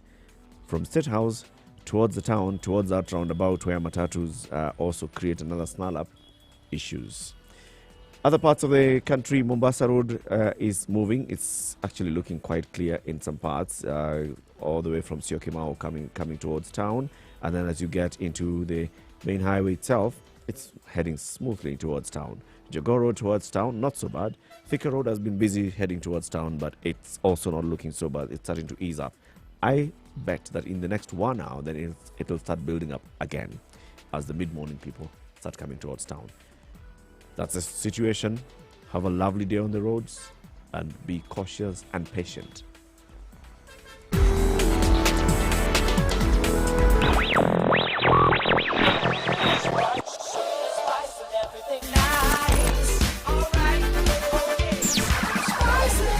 Spice up your life. Mature, intelligent talk every morning. Spice up yourself.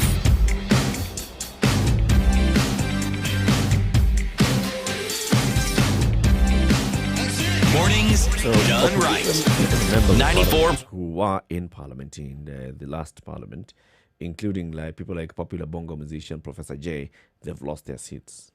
Joseph Haule, alias Professor J, has failed to recapture his political seat, having served as Mikumi MP for the past 5 years.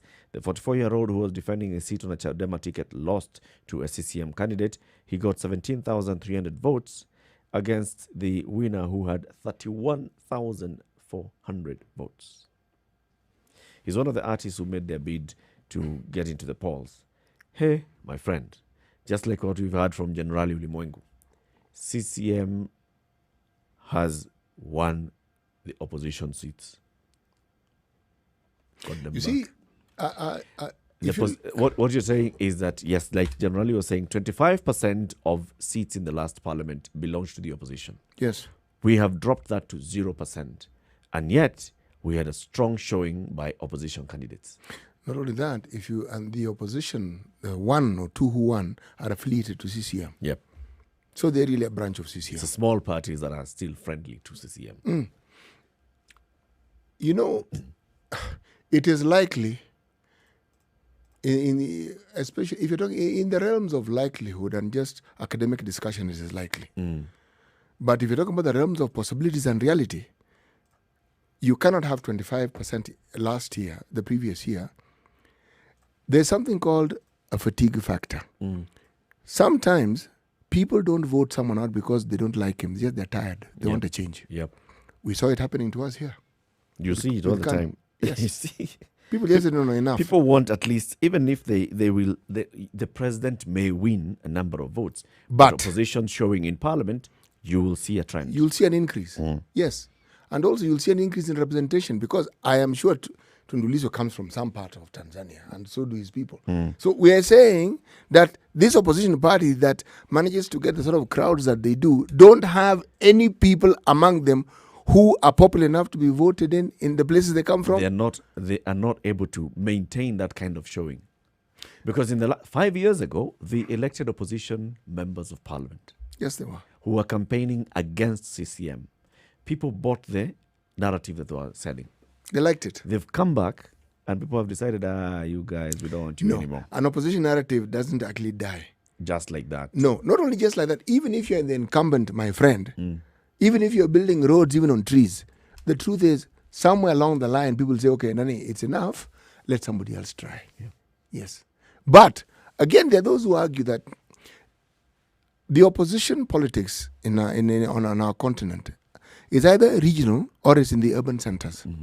And they'll say the population in that region may not be big enough to cause an upset, or the population of people you find in town and within a certain class may not be big enough to cause an upset. Yep. But if their narrative is something that resonates, it will gather momentum. It will.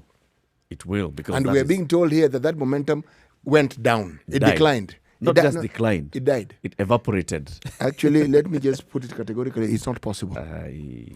That is absolutely not possible. Coming to the end of the hour, CT, just remind us today's proverb. It requires carefulness to kill a fly that perches on the scrotum. You can even just imagine it. That is how one should imagine. And I think in the case of Tanzania, this is not something that will not receive a response. The quiet nature of the Tanzanians that the good Generali has been speaking of, this is how it begins to change. Don't provoke it. Yes, you take it for granted, and they can see what you're doing. After all, that's their country as well. Yeah, there will be a response to it. Kabisa. Yes. Thank you very much for tuning into the Situation Room this week. Join us again next week. Happy New Month. We hope to have next week from 6 a.m. to 10 a.m. Our colleague Ndu Oko will hopefully join us back. CT Muga and Eric Latif wishing you a lovely day. You have uninterrupted music from now until 3 o'clock. We promised this song by Johnny Kemp. That will be the beginning of the hour. We just got paid. Have a lovely weekend, folks. It's now 10 o'clock.